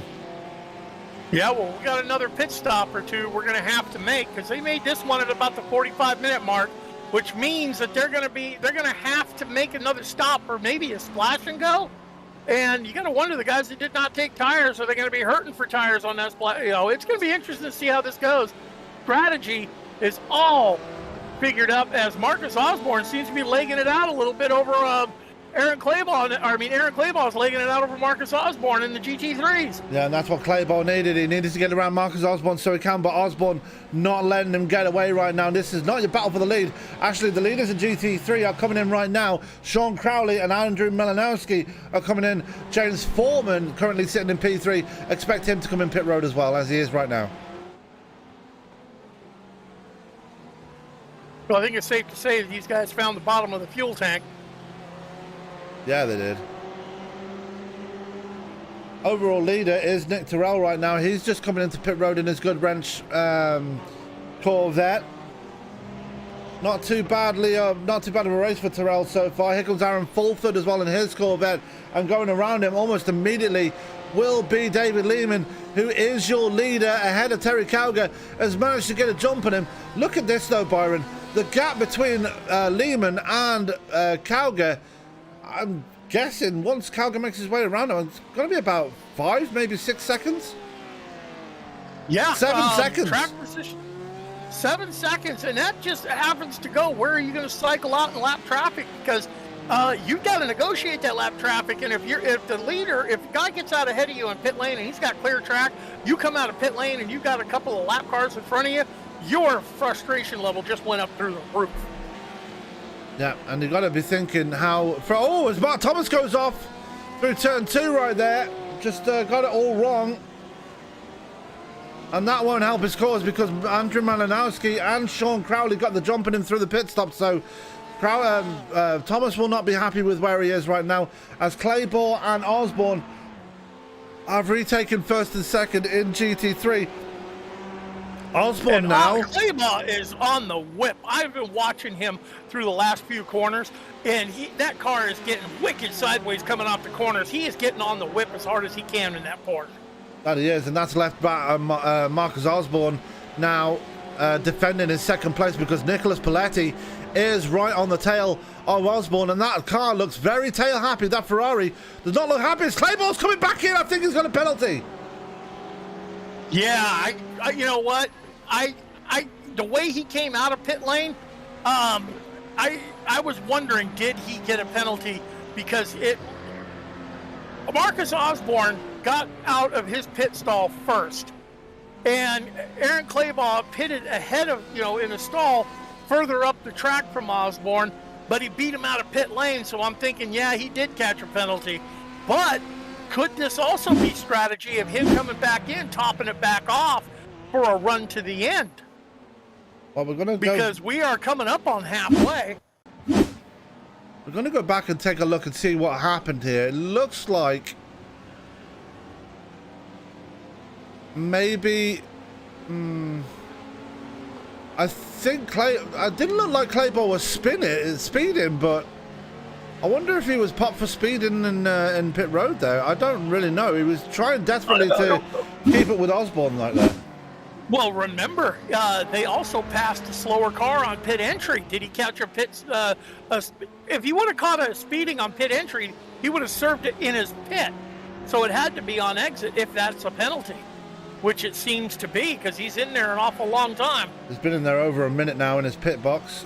So he is definitely getting a penalty of some kind of over a minute now. So Clayball, that's heartbreak for him, because that's going to be very difficult to get back now, as Clayball is actually on his way out now. As Marcus Osborne is just now passing pit entry, so he's going to be oh God, he's got almost a full lap down. That he is. As here come the GT3 leaders right now, coming down the start-finish straight, and it's Marcus Osborne from Nicholas Paletti. Now, I do apologise if I'm not focusing on the GTE crowd as much as I am GT3. This GT3 battle has just been raging on since the drop of the green flag, and it's been so enthralling right now. David Lehman, though, if you want some news from the GTE crowd, David Lehman getting a massive jump over Terry Calgar Jr. through the pit stops. The gap now heading towards 10 seconds between the two. Yeah, but don't look now. Take a look at the battle going on between Nick Terrell and Mackenzie Johnson. Mackenzie Johnson all over the back of Terrell's machine. Johnson doing very well right now. He's been down pit road. He's taking his pit stop. He's very happy with where he is at the moment. He is in P4 right now. That is an overall podium right ahead of him, and Nick Terrell will not give it to him easily. It's a Corvette on Corvette battle going on right now. Yeah, is one just looking for the other to make a mistake, you know, so he gets that track position. That's what it's going to take. As you know, these guys get up on the rear of a car, they start putting the pressure. As Mackenzie Johnson gets it a little tail happy, gives up a little, but he is pushing hard to get to the rear end of Nick Terrell, put that pressure on him, make Terrell drive out of that rear view mirror, make that mistake, and there was that mistake. Yeah, and that's Mackenzie Johnson around the outside. Terrell struggling to keep the car in a straight line right now. It's going to be side by side as they head towards the chicane. Looks like Terrell might have the advantage here, and he does.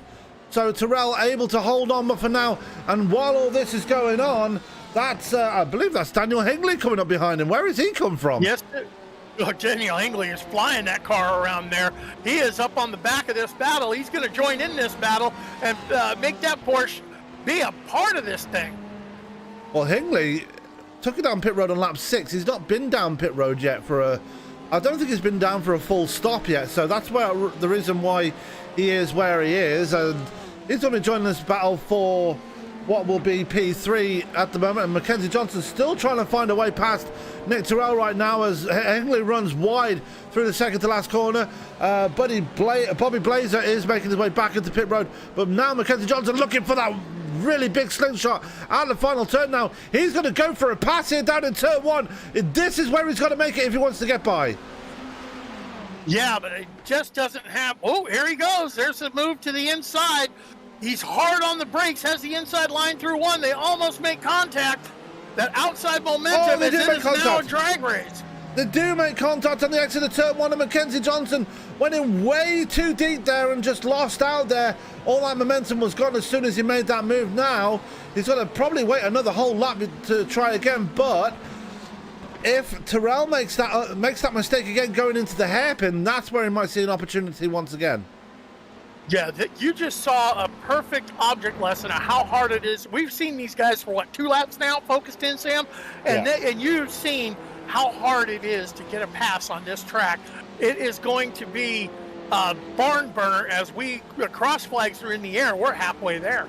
Yep, and that means we are going to be heading away for our halfway break. That means we are going to be going silent for a minute. We will show the racing on screen, obviously, unfortunately with no sound because I haven't quite figured out how to do that yet, but I'll do some learning while I'm away and I'll have that figured out. But now let's go. We're going to go away, have a break, and we'll be back in just a few moments with the rest of the race. Do not go anywhere. Stay tuned.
Welcome back to the Hungaroring, where we have less than 40 minutes remaining.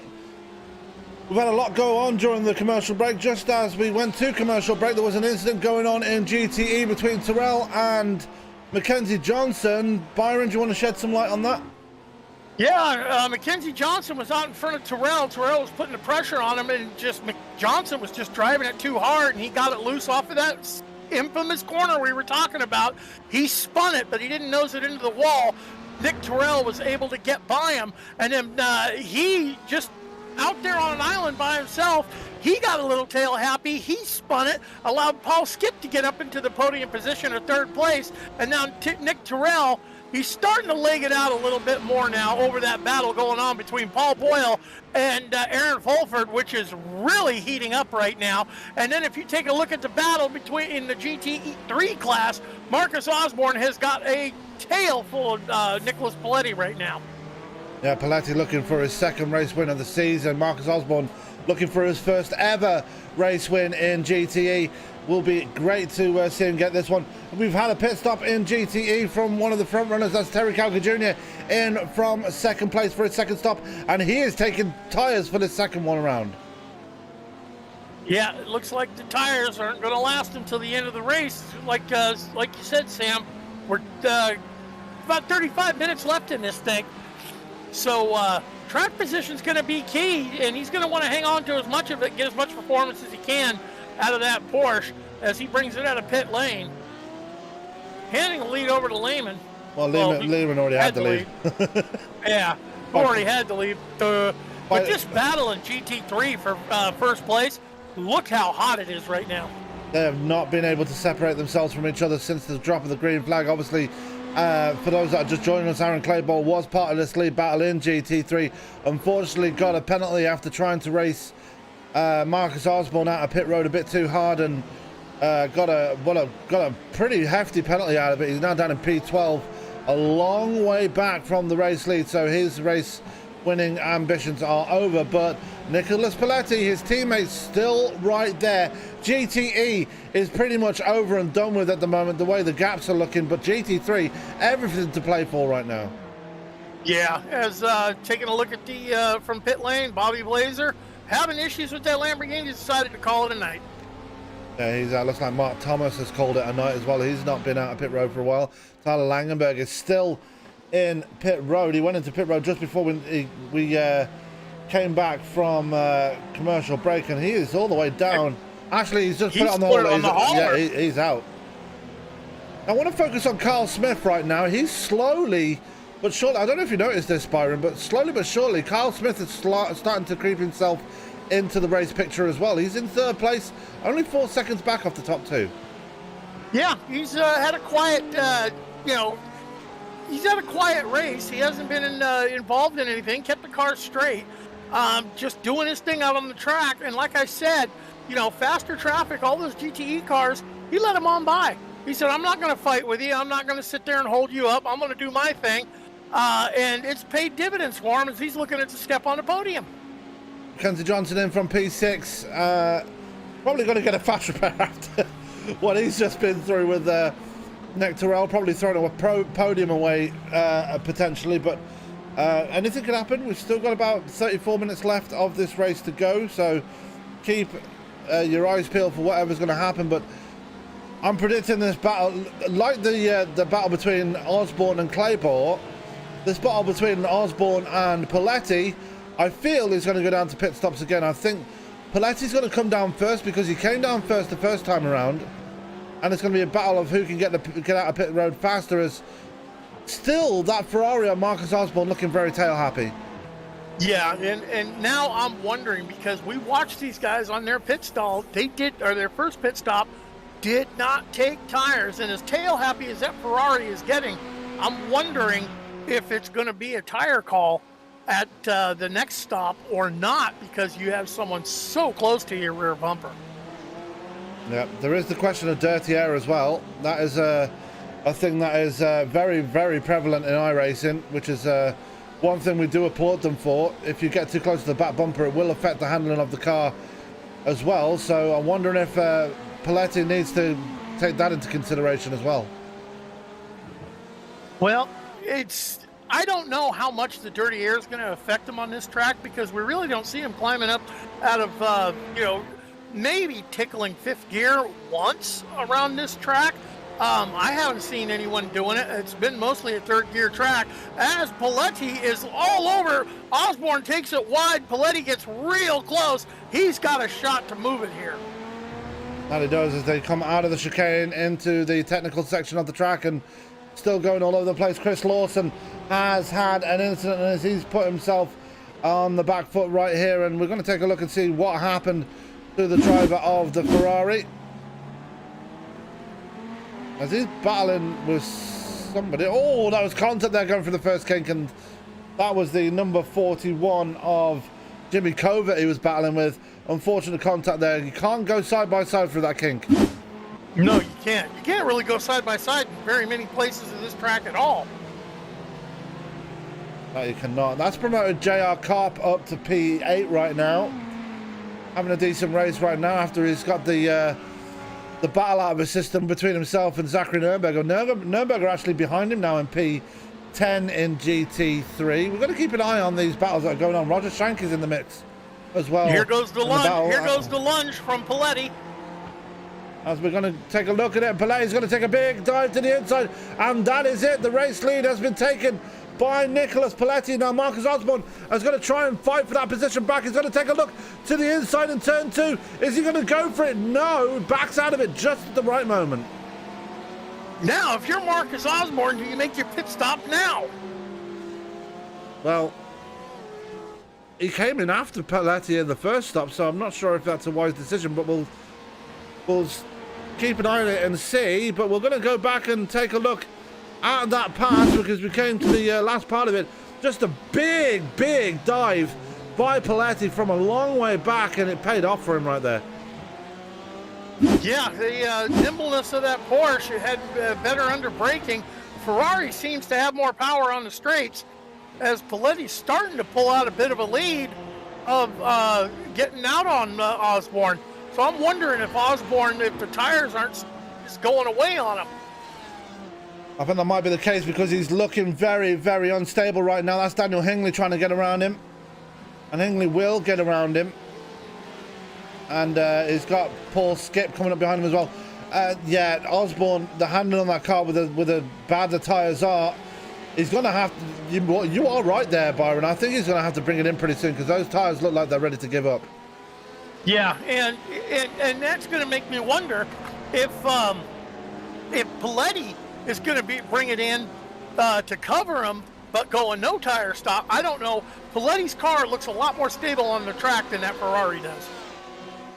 That it does, as he comes down to turn 1, and he's already got a 1.9, make that 2-second lead over Marcus Osborne. Osborne struggling on those tires. Paul Boyle now coming into pit road from what is P4 at the moment. He'll be passed by Terry Cowger Jr. before long, because Cowger is already on the start-finish straight. He was right behind him when Boyle went into pit road. So Cowger making his way back through the field after his second pit stop.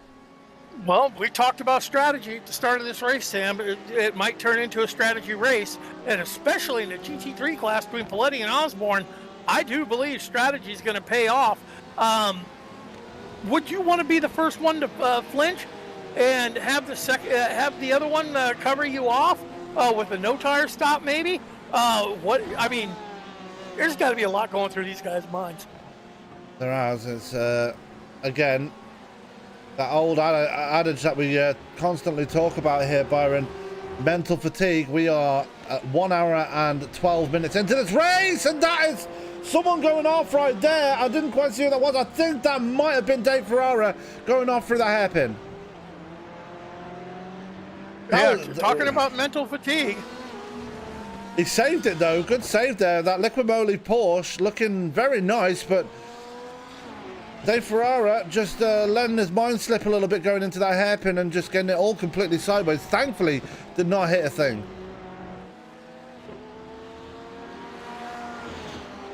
Marcus Osborne and Paletti bypassing pit lane once again.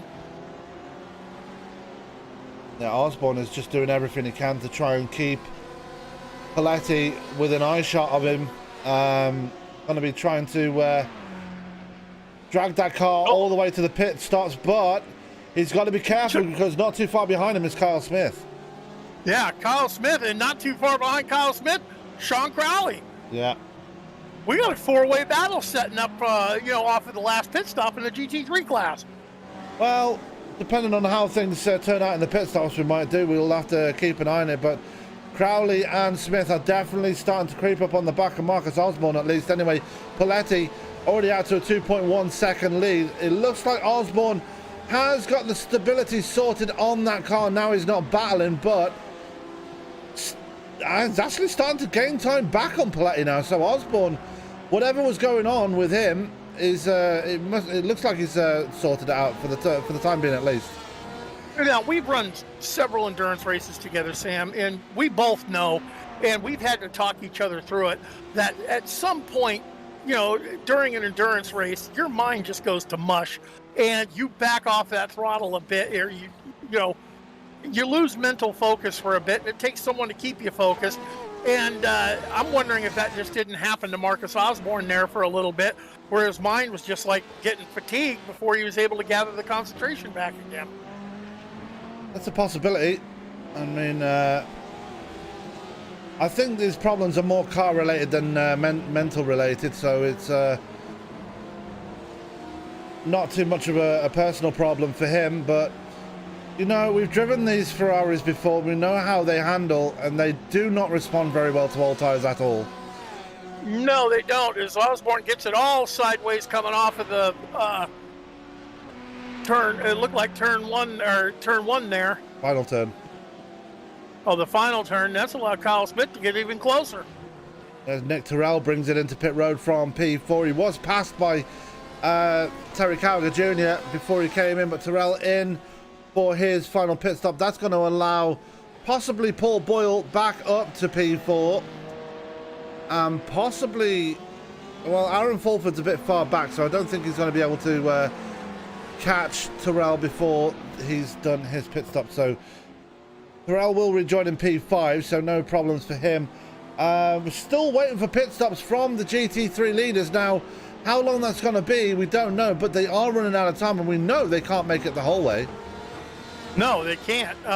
Not based off of when they made their first stop, unless they can do a one-stop race. They just decided to pit, early and calculate the fuel out, but I doubt that. So I'm expecting to see them hit pit lane here in the next lap or two. Don't forget they are running the new tyre model, and that will introduce punctures if they leave those tyres on too long, and they do go as bad as we're predicting they will. Then that will produce a puncture, not least for Marcus Osborne, who's already struggling on his tyres. We were mentioning about Kyle Smith starting to close in. You are absolutely right. The gap now between Osborne and Smith down to 2.7 seconds. So Smith is on a charge in this race now, as we are still awaiting the final pit stops from the GTE field. Now the GTE field came in first, and then the GT3s were about 4 laps behind on the first exchanges, Sam? Well, they started coming in together for the first pit stop, and then it was GTE first this time around, so yeah. We're trying to figure out, as Carl Handwerk has had another incident here, we're going to go back and take a look and see what happened to him. We saw that he had a spin during the commercial break, and looks like he's had another one right here, and this, I believe, is going into the kink. Look, a bit too much curb there, and didn't keep it off the wall. And that's going to be more damage from the former race leader. Yeah, mental fatigue. God, I don't know how many times we talk about it. It looks like Handwerk does have some front end damage once again after hitting the wall, so got to deal with that for the rest of the race. He's already burned his fast repair from when he crashed out from the lead earlier on in the race, so you've got to feel bad for Carl Handwerk. He was leading by quite a margin, and to make such a simple mistake like that, it was not good, as Handwerk's still having trouble with the handling of the car. God, Nicholas Bloody is just walking away. It looks like he's on another level. Marcus Osborne, Kyle Smith can see him down those straightaways. Kyle's, not going to the whip too hard. He knows he's closing up on him, but he's only got about 22 minutes to do it. Now, I've noticed lately that the BMW has not been the most popular car, but the likes of Kyle Smith, Mark Thomas, and Tom Corner, they have been very committed to the BMW. Now, Mark Thomas won in the BMW last week at Spa. The BMW doesn't seem to be as popular. This seemed to be as competitive at Hungaroring as it was at Spa. Now, is that down to a balance of power thing, or is it just the way the car runs around here? Well, iRacing did release an update earlier today, and I did not see anything about a balance of power on the release notes. But it just, some cars are suited to some tracks better. That's why you see guys run different cars at different tracks. And guys that are committed to the BMW, they're the BMW crew. They really love it. But, if you ask me, Spa, to me personally, the Ferrari does the best, especially the new Evo that they came out with. Boy, that thing was fun to run around Spa. And I'm, hint, hint for later on in the year, Sam, hint, hint, endurance. I should be back Ferrari. in time. I should be back with a shiny new computer in time for that race. We started off with the Ferrari, then we started off with the Merc, then we went to the Ferrari. We tried the BMW. I want to go back to the Ferrari. We still haven't tried the Audi yet. That's the only car we haven't tried yet. Or the Lamborghini. Yeah, probably for a good reason. I've driven the Lamborghini. I find it quite enjoyable to drive, to be fair. Don't knock it until you tried it. That's all I'm going to say about the Lamborghini. As we're still waiting for pit stops going on in the GT3 class now. We've only got 20 minutes left to go in this race. Now, if I'm a betting man, I'm going to say that they might be trying to make it to the end of the race on one stop, but I still, in the back of my mind, I still don't think they're going to make it. I don't think they can make it, but now, coming out, with 20 minutes left in this race, Sam, I'm thinking, okay, well, that's a no-tire stop and splash just enough fuel to get to the end. So the calculators and the crew chiefs are going like crazy right now, saying, how many gallons of gas do I need to get to the end? How many laps can I turn, with just this many gallons? Because that's time on pit road. So the guy that gets that calculation just right, and if you get that calculation wrong and don't get enough fuel, you're going to run into an even bigger heartbreak situation. Absolutely. We've got a battle going on between Aaron Fulford and Nick Terrell right now. Terrell actually able to extend the gap ever so slightly. This is your battle for P6 and GTE right now. We could have Corvette on Corvette crime because Mackenzie Johnson is using the draft of the overall race leader, David Lehman, to try and catch up to the back of Aaron Fulford. And it seems to be working so far, as we do have GT3 stops starting to come in now. Chris Lawson, the first one to blink here. Yeah. And don't look now. Who was that? I don't know. Oh, no. I thought that was Atticus. No, that's Aiden Svoboda out there. Svoboda is a lap down from Dave Ferrara, who's the next position ahead of him. Now, Dave Ferrara has just been in pit road for his pit stop. Carl Handwerk is in pit road. Kyle Smith is in from third place. So now the front runners are starting to come in, and we're going to see how they all fare in this one. This is a crucial part of the race now, Byron. Yeah, Carl Handwerk, he has called it a day and put it on the hauler. I've got my eyes on Kyle Smith. He is in his pit stall. See how much fuel he takes and see if he does decide to take tires or not. No. Just enough fuel to make it to the end. No tires, though. I wonder if that'll work against him. We'll find out as this race comes to its conclusion, as there goes Andrew Malinowski around him. Now, Malinowski has not took it down pit road actually, no, he hasn't. So we're still waiting for a plethora of more GT3 cars to come down. Andrew Malinowski, for the time being, has moved ahead of Kyle Smith. And that just shows you how close the GT3 field is in reality when they do make those pit stops, even the car as far back as Malinowski can still gain a position, albeit the fact that he's still got to come down pit road. Yeah, I got my eyes on Marcus Osborne and Sean Crowley, seeing if they're going to do that pit stop now to cover off the pit stop that was made by Nicholas Paletti. Well, that is J.R. Kopp behind Marcus Osborne right now. Sean Crowley was trying to get around Dave Ferrara, made a bit of a meal of it, but finally got around him regardless as Osborne hangs on another lap. As Sean Crowley brings it in. Oh, Crowley almost got it wrong on the entrance to pit road right there. That was scary. Yeah, it was. He was up on enough curb to unsettle that car. Gets it woke down to pit speed. Keep my eyes on his pit stop and see if he takes tires or not. I'm doubting he's going to take tires, and he doesn't have to spend as much time on pit lane because he doesn't need, he needs 1 or 2 laps less of fuel. Yep, as we see him just sitting in his pit stall. No, oh, just a splash and go. What a quick spot. Yeah, just a splash and go there for Sean Crowley as Dave Ferrara just a simple pass through pit road, and Crowley able to get out ahead of Malinowski, but even more crucially, he gets out well ahead of Kyle Smith. So Smith, not a good pit stop compared to Sean Crowley. Now, Crowley took considerably less fuel than Smith, though. I wonder if he's going to put enough in there to make it to the end. Well, either that or Smith put in a full tank.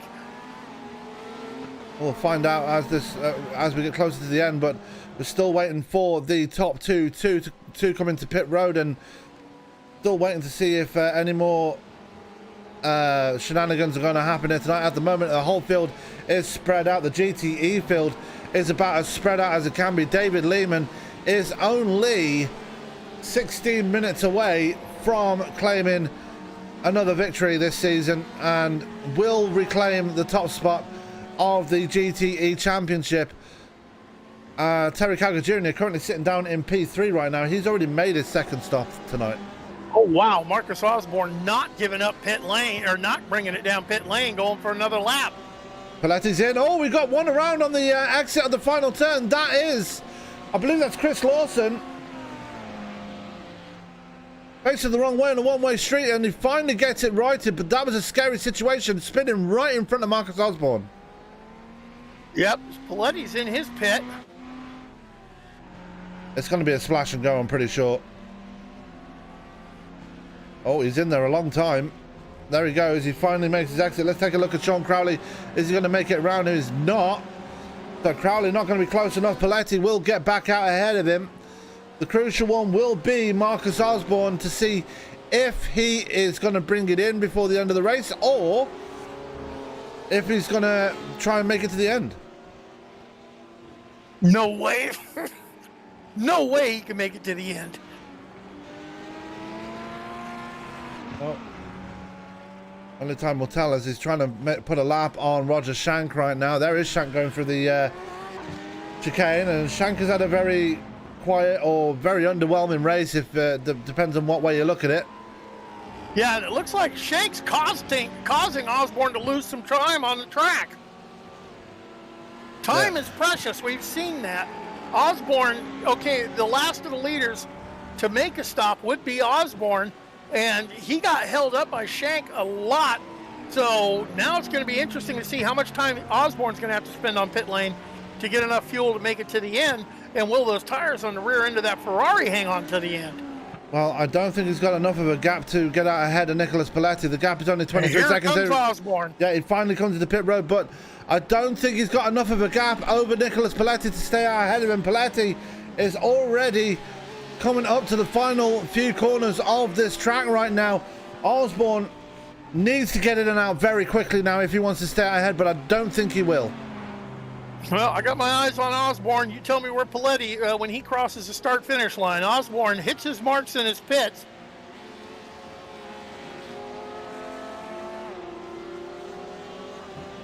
And he seems to be taking a little longer. Nope, he is now exiting his pit, heading down pit lane. And he's not going to have enough time because here comes Nicholas Paletti back to the lead once again. As he's battling with the GTE Porsche right now. He's having a bit of fun out there right now. Yeah, but Osborne, he's gotten to the back of Paletti before. Let's see if he can do it again. But, you know, time is at a premium now. We've got, what, 13 minutes left? 12 minutes. Less than 12 minutes now, actually. We've got about 11 minutes and 50 seconds. So Crowley has got a big whiff of the rear wing of Marcus Osborne right at the moment. yeah, Osborne is on for another podium here, but is it going to be first, second, or third? People can still make mistakes between now and then.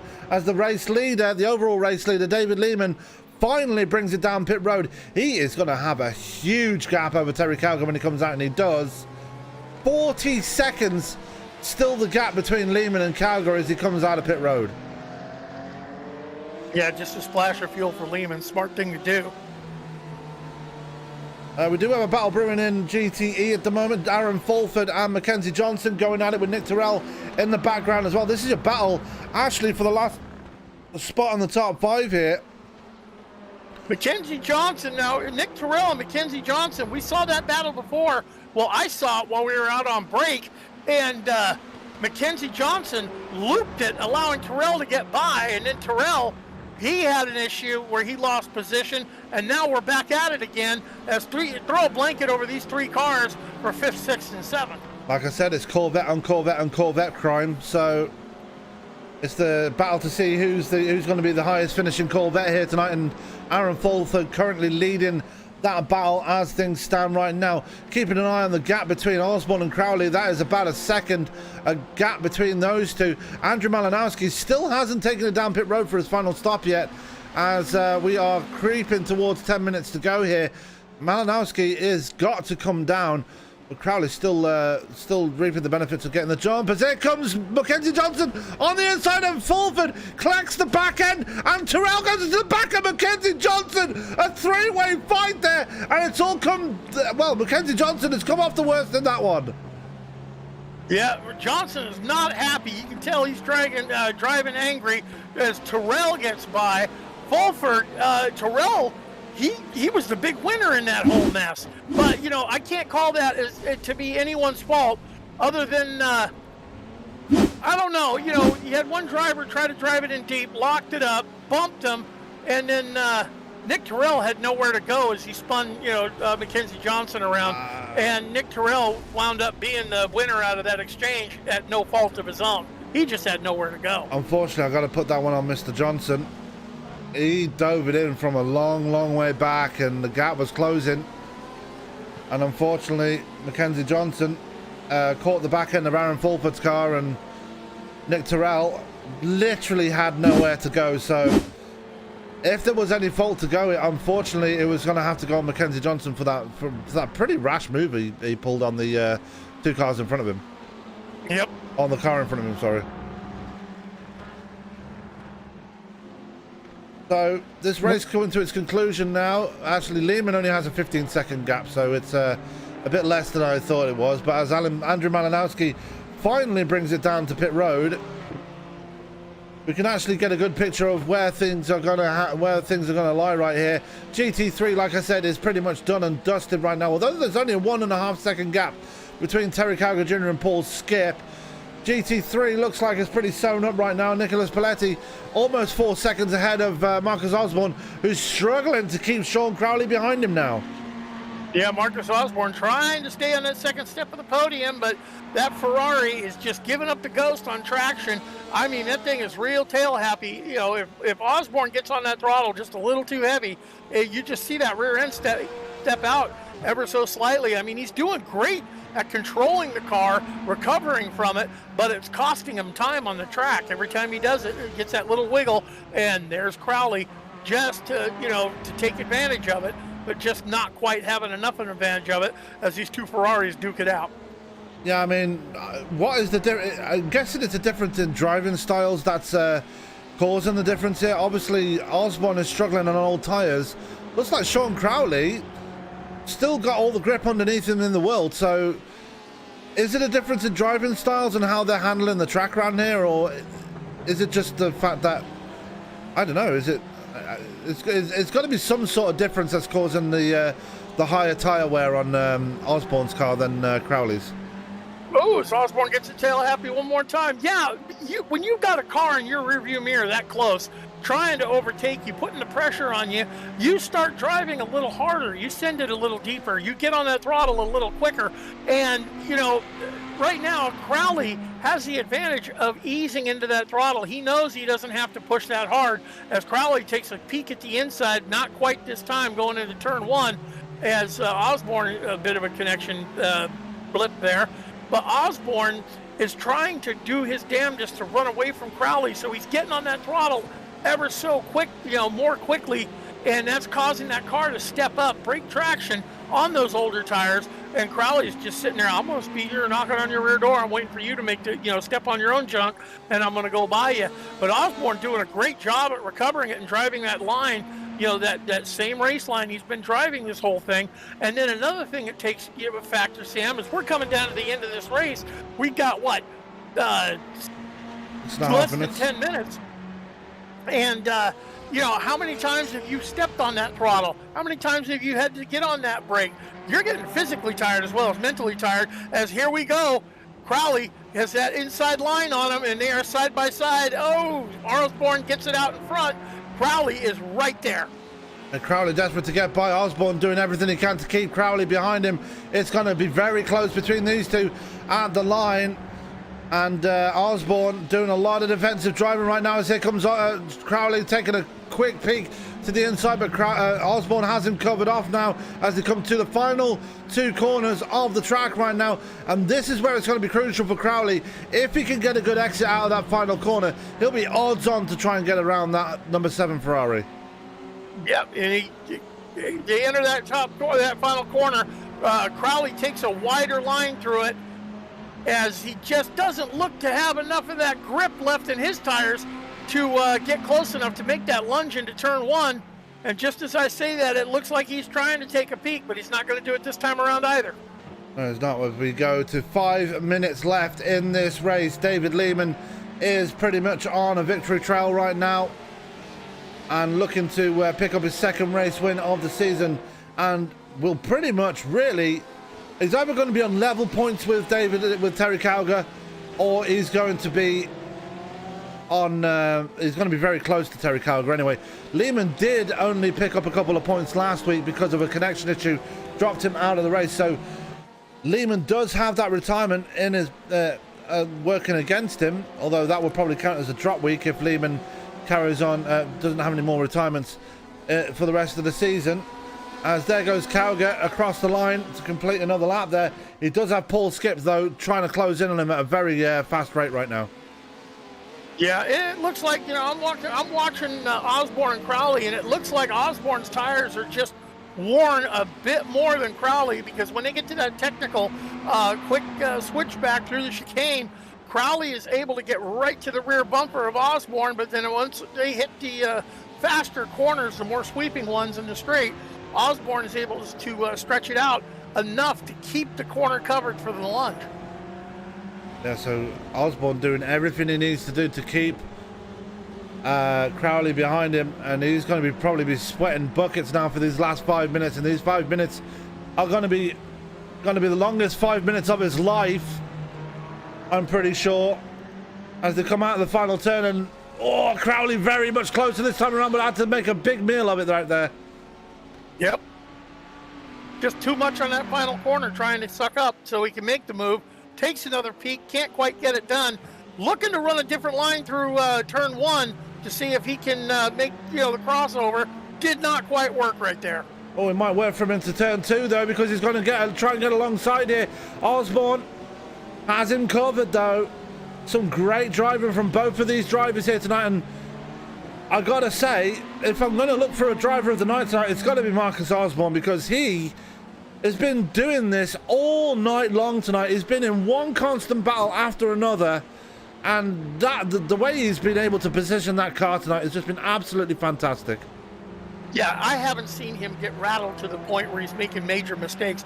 I've seen him under pressure get on that throttle a little too hard a couple of times, get a little tail happy wiggly, but when it comes down to it, he has just been running his line. He's like, if you want to pass me, I'm going to make you pass me. I'm going to run my race line, and that race line just happens to be so damn narrow on this track that it is almost impossible for Crowley to get around it. But Crowley, he's hats off to him. He's not giving up. He's keeping the pressure on. He's like, if you're going to make a mistake, I'm going to capitalize on it. He knows he doesn't have enough car to get around him right at certain parts. But, as Osborne gets a little tail happy again right there, Crowley is right on his bumper. Now it's Paul Boyle coming into pit road for his, for his third stop of the night. That's his second stop of the night, actually, Paul Boyle. So, coming in this late in the race might cost him fourth place here. We'll have to keep an eye on that one and see. But as we have a minute and a half left in this race. David Lehman will pretty much be on the white flag lap this time by, as he's coming up to the final two corners now on this track. Yeah, see if I can get a look at Barney the flag man. Where is he? I don't see him. I'm surprised his arm is still attached with all the flag waving he was doing on Monday night. There he is, and we're going to keep an eye out. Here's the white flag going out. Yes, the white flag is in the air, so David Lehman takes his final lap here tonight as he strolls towards victory. And that is the gap between Lehman and Calgar, because the gap, it may have come down by some 7 seconds here, but still not close enough for Calgar to mount a challenge here. No, not in one lap, but I am going to go keep my eyes on Marcus Osborne and Sean Crowley, knowing that this is a white flag lap. Crowley is probably going to get onto the whip a lot harder than he has before, looking for a way, just trying to get around Marcus Osborne. And Marcus Osborne, in my eyes, has drove a masterful race tonight to bring it home if he hangs on to it in the second place. I don't want to jinx him as they're working the final lap of this track.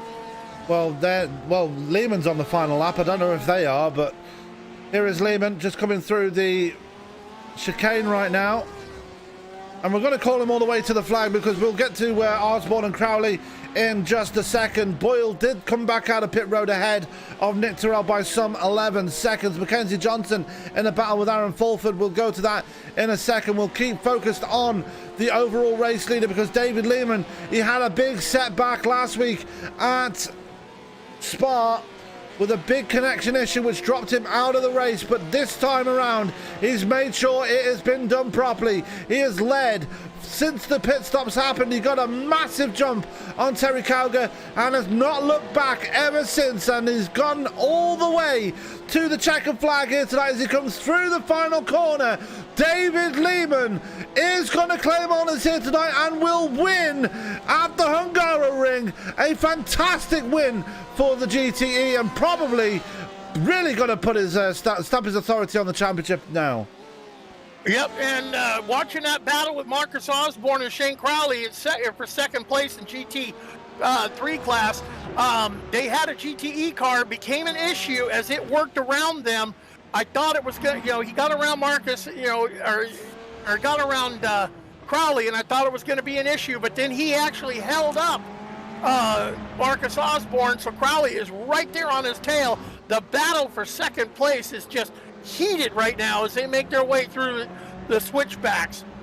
Yeah, and we're going to go focus on Nicholas Paletti. We'll come back to the battle in just a second, but Paletti is going to become the first repeat winner of GT3 right now as he's coming through the final three corners of this track, and Paletti has battled all night long, and finally it comes up trumps for that number 56 driver.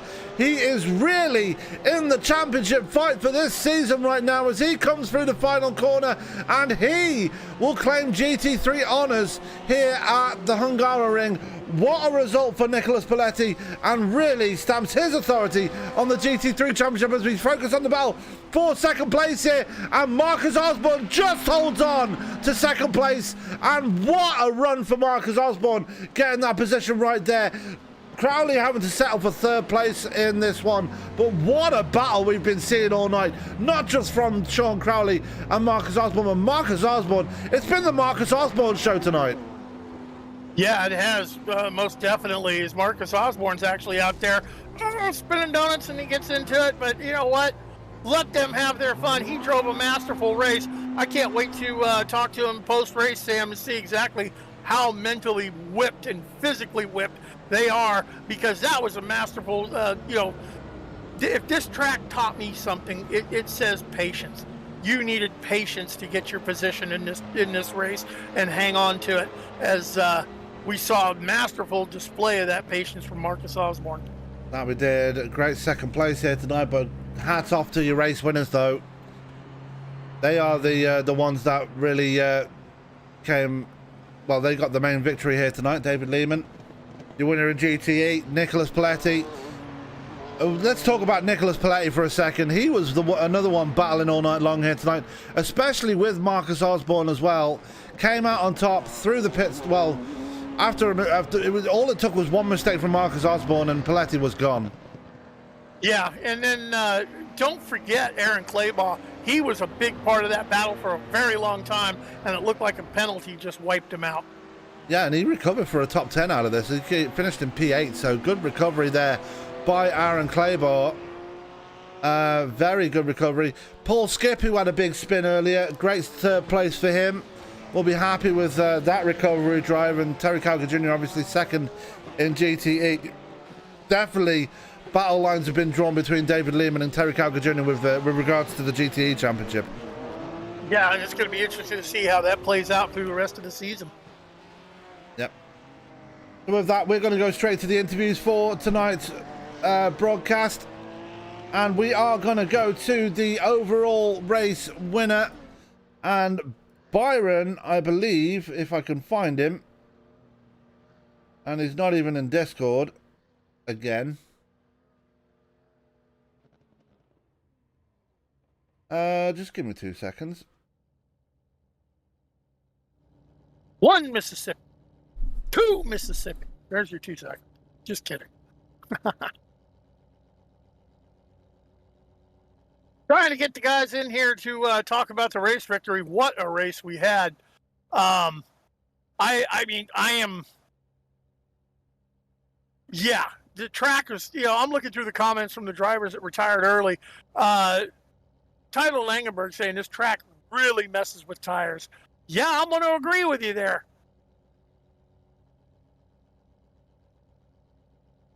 Totally agree with you on that.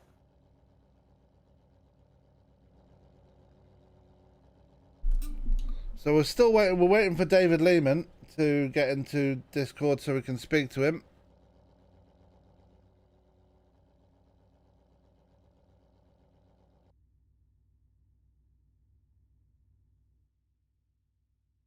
But he's not showing up at the moment. Well, you know what? We can hang on for that for a little bit. While we're waiting on David Lehman, why don't we just change the order up and let's talk to Mr. Terry Calgar Jr. Well, let's Terry. Yeah, go ahead. Terry, man, you looks like you and David Lehman are going to have a slap him down, beat him up battle for this title this year, man. This track, first time here, it looked like it was very hard to get any kind of passing on it. And from a spectator's point of view, an announcer's point of view, it taught me the word patience. What was your experience with the Hungaroring?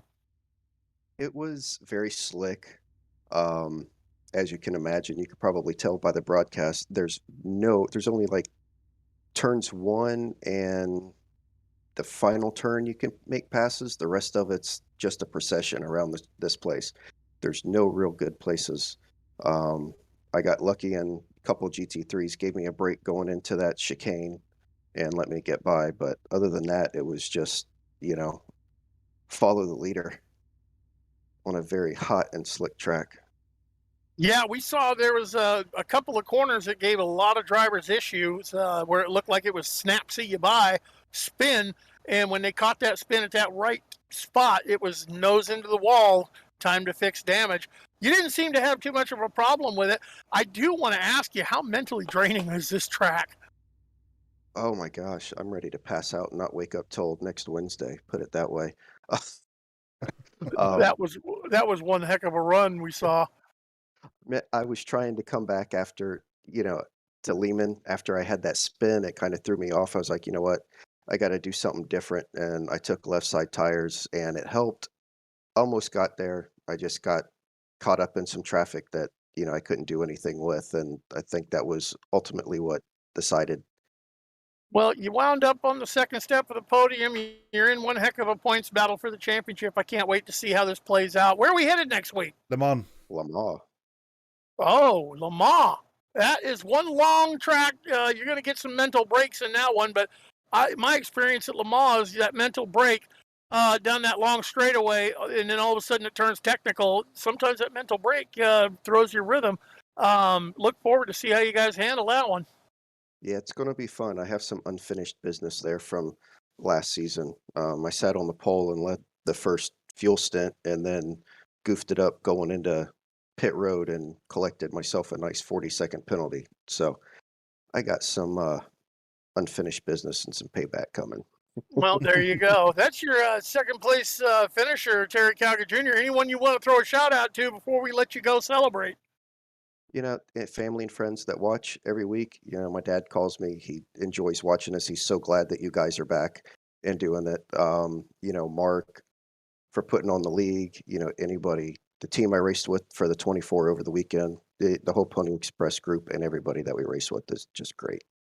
Yeah, and I've said it before, and I'm going to say it again because it is so dang true. You guys, you make our job easy with the show that you put on. Congratulations on second place. Thank you. That's your second place finisher, everyone, Mr. Terry Calgert Jr. Yeah, and we finally got him on Discord now after shouting him down and trying to get him back here. But David Lehman joins me from Victory Lane here at Hungaroring, and we just spoke to your what seems to be now your championship rival here, David. This track has been very mentally draining, but you seem to really get on top of it here tonight. Yeah, I think the fact that we ran a preseason race here helped a lot. So I already spent sort of 75 minutes dealing with the.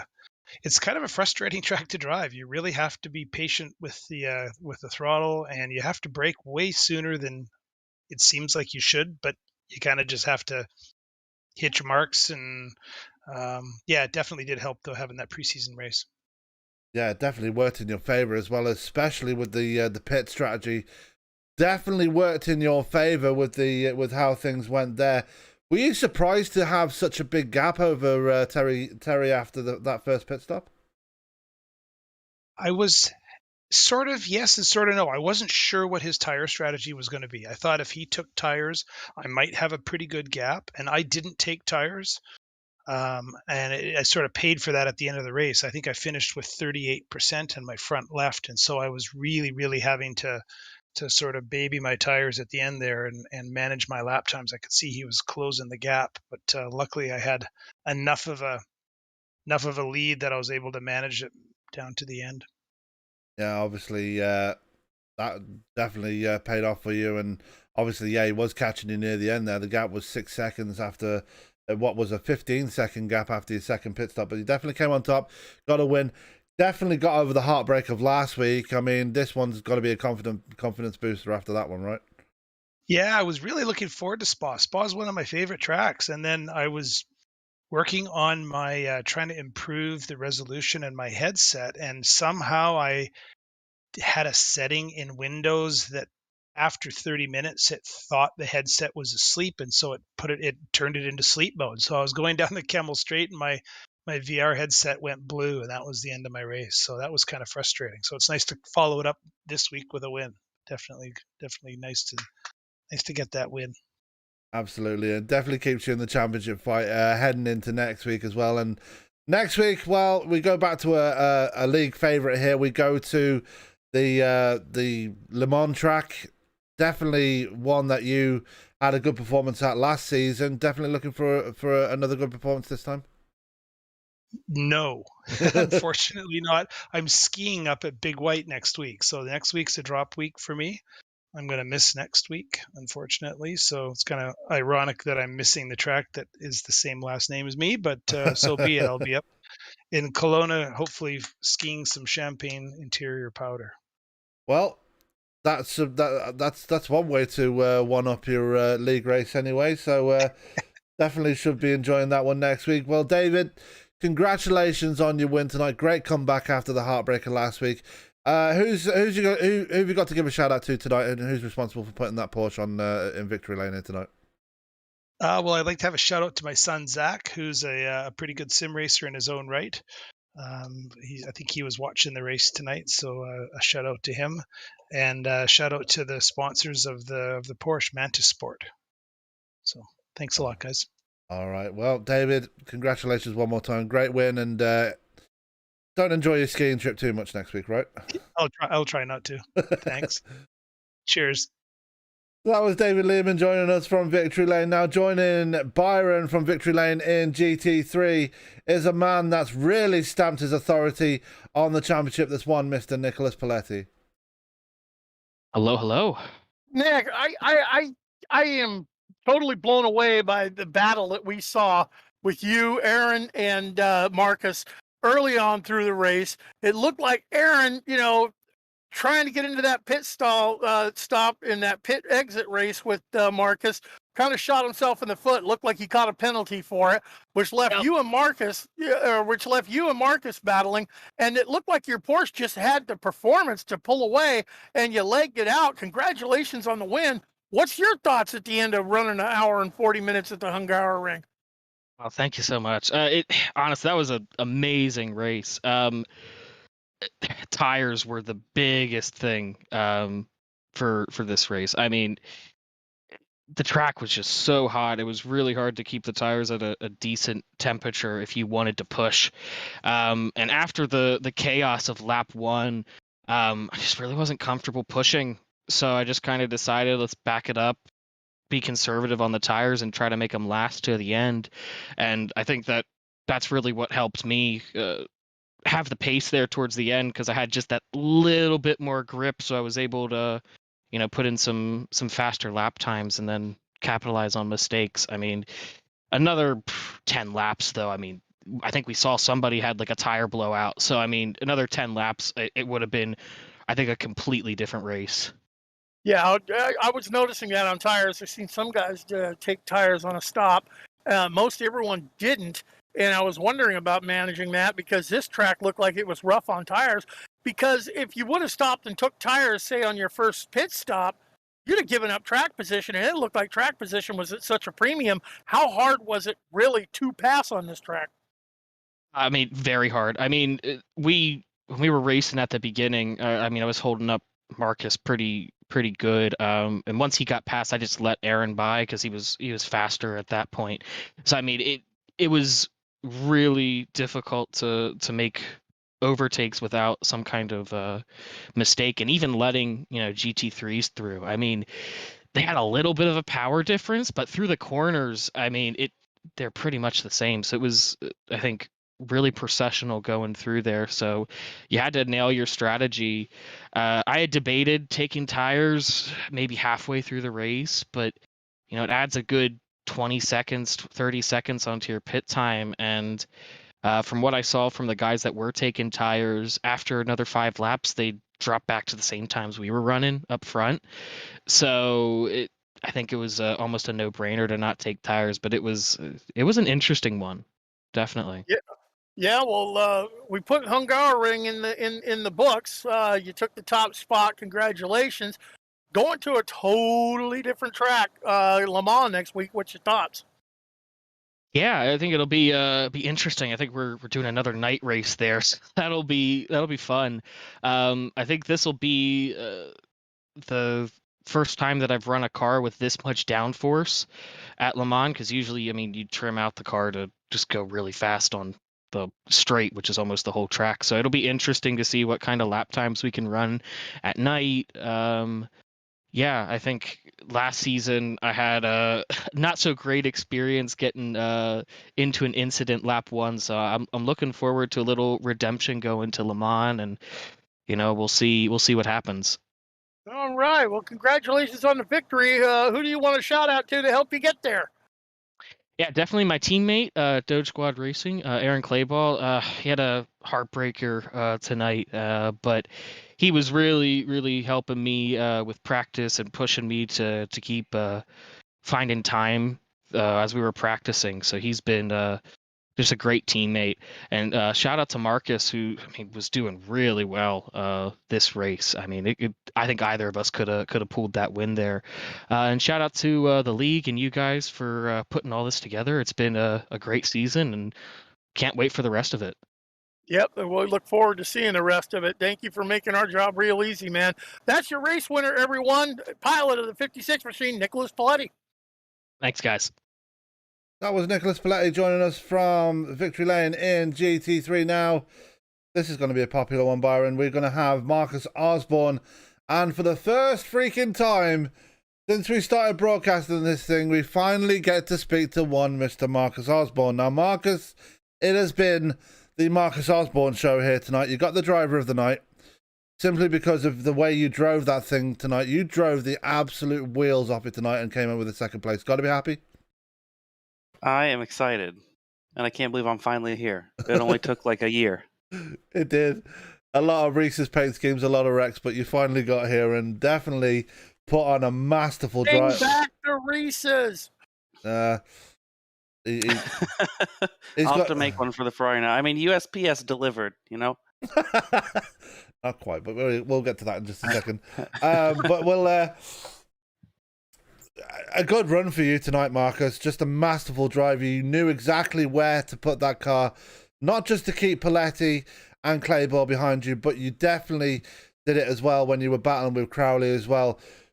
You seem to have mastered this track with this car. What was your secret to getting this second place here tonight? Well, I was doing practice, and I realized how hot the track was and how much it just destroyed the tires. And my plan from the get-go was just to drive as gently as possible as I could and save the tires, because my rear was at 25% by the time I was done.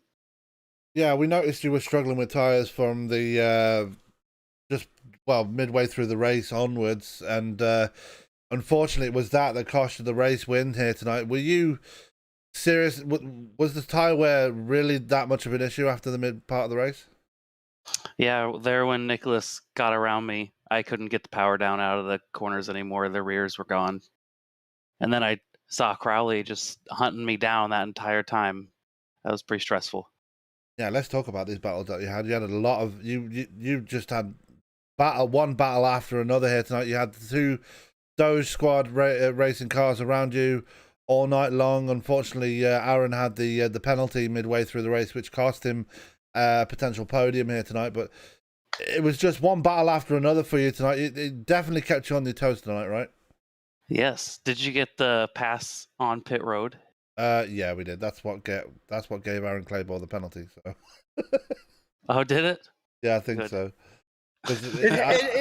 I was thinking it had to be, because if you get a pit speeding coming in, where you guys went around that slower car on pit entry, if you'd serve that during your pit stop, wouldn't you? So his penalty had to be on pit exit, because I noticed you got out of your pit before he did, but he got out to the track before you did. So I'm thinking that's where he caught the penalty. Yeah, I think I heard his limiter come off a little before that cone, because you go out of the speed limit's 50, but your car sits there at 49, and I think he's trying to keep it right at 50. Just inch out on me. Yeah, and fortunately that paid off for you, but then you had that battle with Nicholas Paletti, and obviously your tyres just gave up the ghost from that point onwards. But you still held on to second place and finally got to speak to us, and this is your second podium in a row now. You got your first ever podium last week, you got your second one this week. Surely, when we go to Le Mans next week, you got to be looking for a race win, right? I think that's the plan. I actually know Le Mans, so I better do good there. I just bought this track last night. Now, what are your thoughts about Le Mans? I mean, you struggled there last season. I know that because you were back in the midfield with me, but What are your thoughts heading into it this season? You've got to be going in there with a lot of confidence. I do have the confidence, and this whole season is just not making small mistakes. The last 3 seasons, there was always something: pit speed limiter, unsafe pit entry, just little spins. And the season is just focusing really hard, not trying to push, just trying to take it easy. And don't let those little mistakes hold me back like they did the last 3 seasons. Well, hopefully you can carry on your good form into Le Mans and onwards through the season. But Marcus, I know you've got a lot of people to give a shout out to, so I'll leave the floor to you.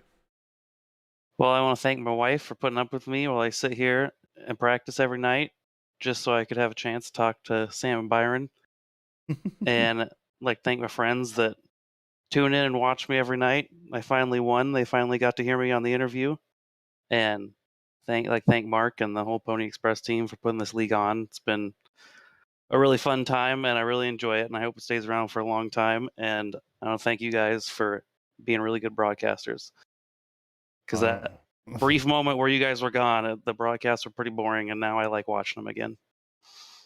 Absolutely. Well, unfortunately, I've got to go away again. I don't know if you heard the news, but I've got to go away again for a couple of months because I'm moving countries. But JR, Cop, and Byron will be in the booth from next week, and I'm pretty sure they'll keep it just as entertaining. So I'm sure they will. I'll be missing, but the show still goes on. But Marcus, congratulations on your second place. Another podium in the books for yourself.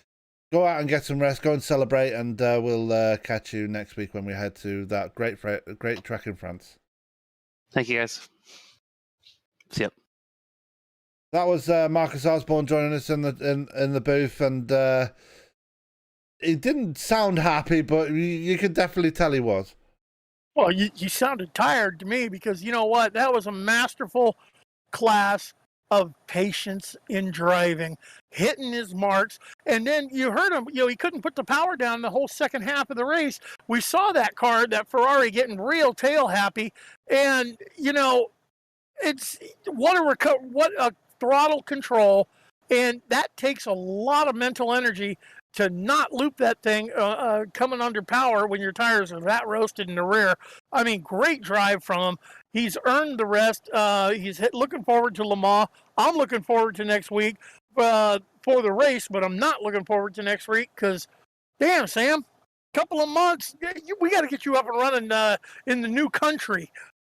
Well, it's not a new country for me because I'm going back to a country where I'm from. But yeah, it's going to be difficult me not being there. But obviously, JR Cop will be taking over from myself from next week onwards. And I've been training him, so he's going to be cut from the same mold that I put him in. So it should be doing just fine. But for now, that is going to be me signing off from this one for the next couple of months. But I will be back. You haven't seen the last of me, so and that's not a threat, that's a promise. Anyway, let's go to the results for tonight's race for this one. And first of all, we are going to go to the results of the GTE class, and coming home with a victory with his second race victory of the season was David Lehman. Following in second place and really keeping up this championship battle was Terry Calgar Jr. A spin earlier on in the race wasn't enough to keep Paul Skip off the podium. He comes home in P3. Paul Boyle gets P4 despite a late pit stop. Nick Terrell in P5. Mackenzie Johnson, late mistake by him, cost him a potential top 5 here. He gets P6. Aaron Fulford in P7. Daniel Hingley in P8. And 2 retirements in GTE, Tyler Langenberg and Atticus Middleton. Byron. Yeah, the GTE class, Nicholas Paletti, man, he put on a steady class of patience and stick with it, brings it home in the top spot. Marcus Osborne, man, first interview talking to him, he got the second spot and driver of the night for the performance that he put on. Sean Crowley just couldn't quite get there. He holds down the third spot. Kyle Smith brought it home fourth. Andrew Malinowski rounds out your top 5. James Foreman, Jimmy Covert come in the 7th spot. Zachary Nurnberger in 8th. Roger Shank 9th. Aaron Clayball rounds out the top 10. J.R. Kopp brings it home in 11th, followed by Tom Corner, Chris Lawson, Dave Ferrara, Aiden Svoboda, Carl Handworth, he on the hauler early, along with the rest of these guys, Mark Thomas, Carlos Ramos, Bobby Blazer, Zach Purcell, and the heartbreak of the night, has to go out to our driver that was in that battle for the longest time with Paletti Osborne. That's Aaron Claybaugh catching that penalty. Yeah, heartbreak of the night for Aaron, driver of the night for Marcus. Absolutely. Well, that is going to do it for us here on the Pony Express Sim Racing channel. I got it right this week. For another race. Great racing all around. It was the Marcus Osborne show tonight, but do not take that away from our race winners tonight. Second race wins for both David Lehman and Nicholas Paletti. Great performances all around. But for us, it's time to get out of here. We're going to go and get ourselves a rest. But do not forget, we'll be back on Monday night with Open Wheel for Amateur as they head to the Charlotte Roval. But from myself, Sam Bennett, and from my broadcast partner, Byron Rodney, all that's left for me to say for one final time, for the next couple of months at least, is keep it clean, keep it green, and we will see you on Monday night. Have a good night.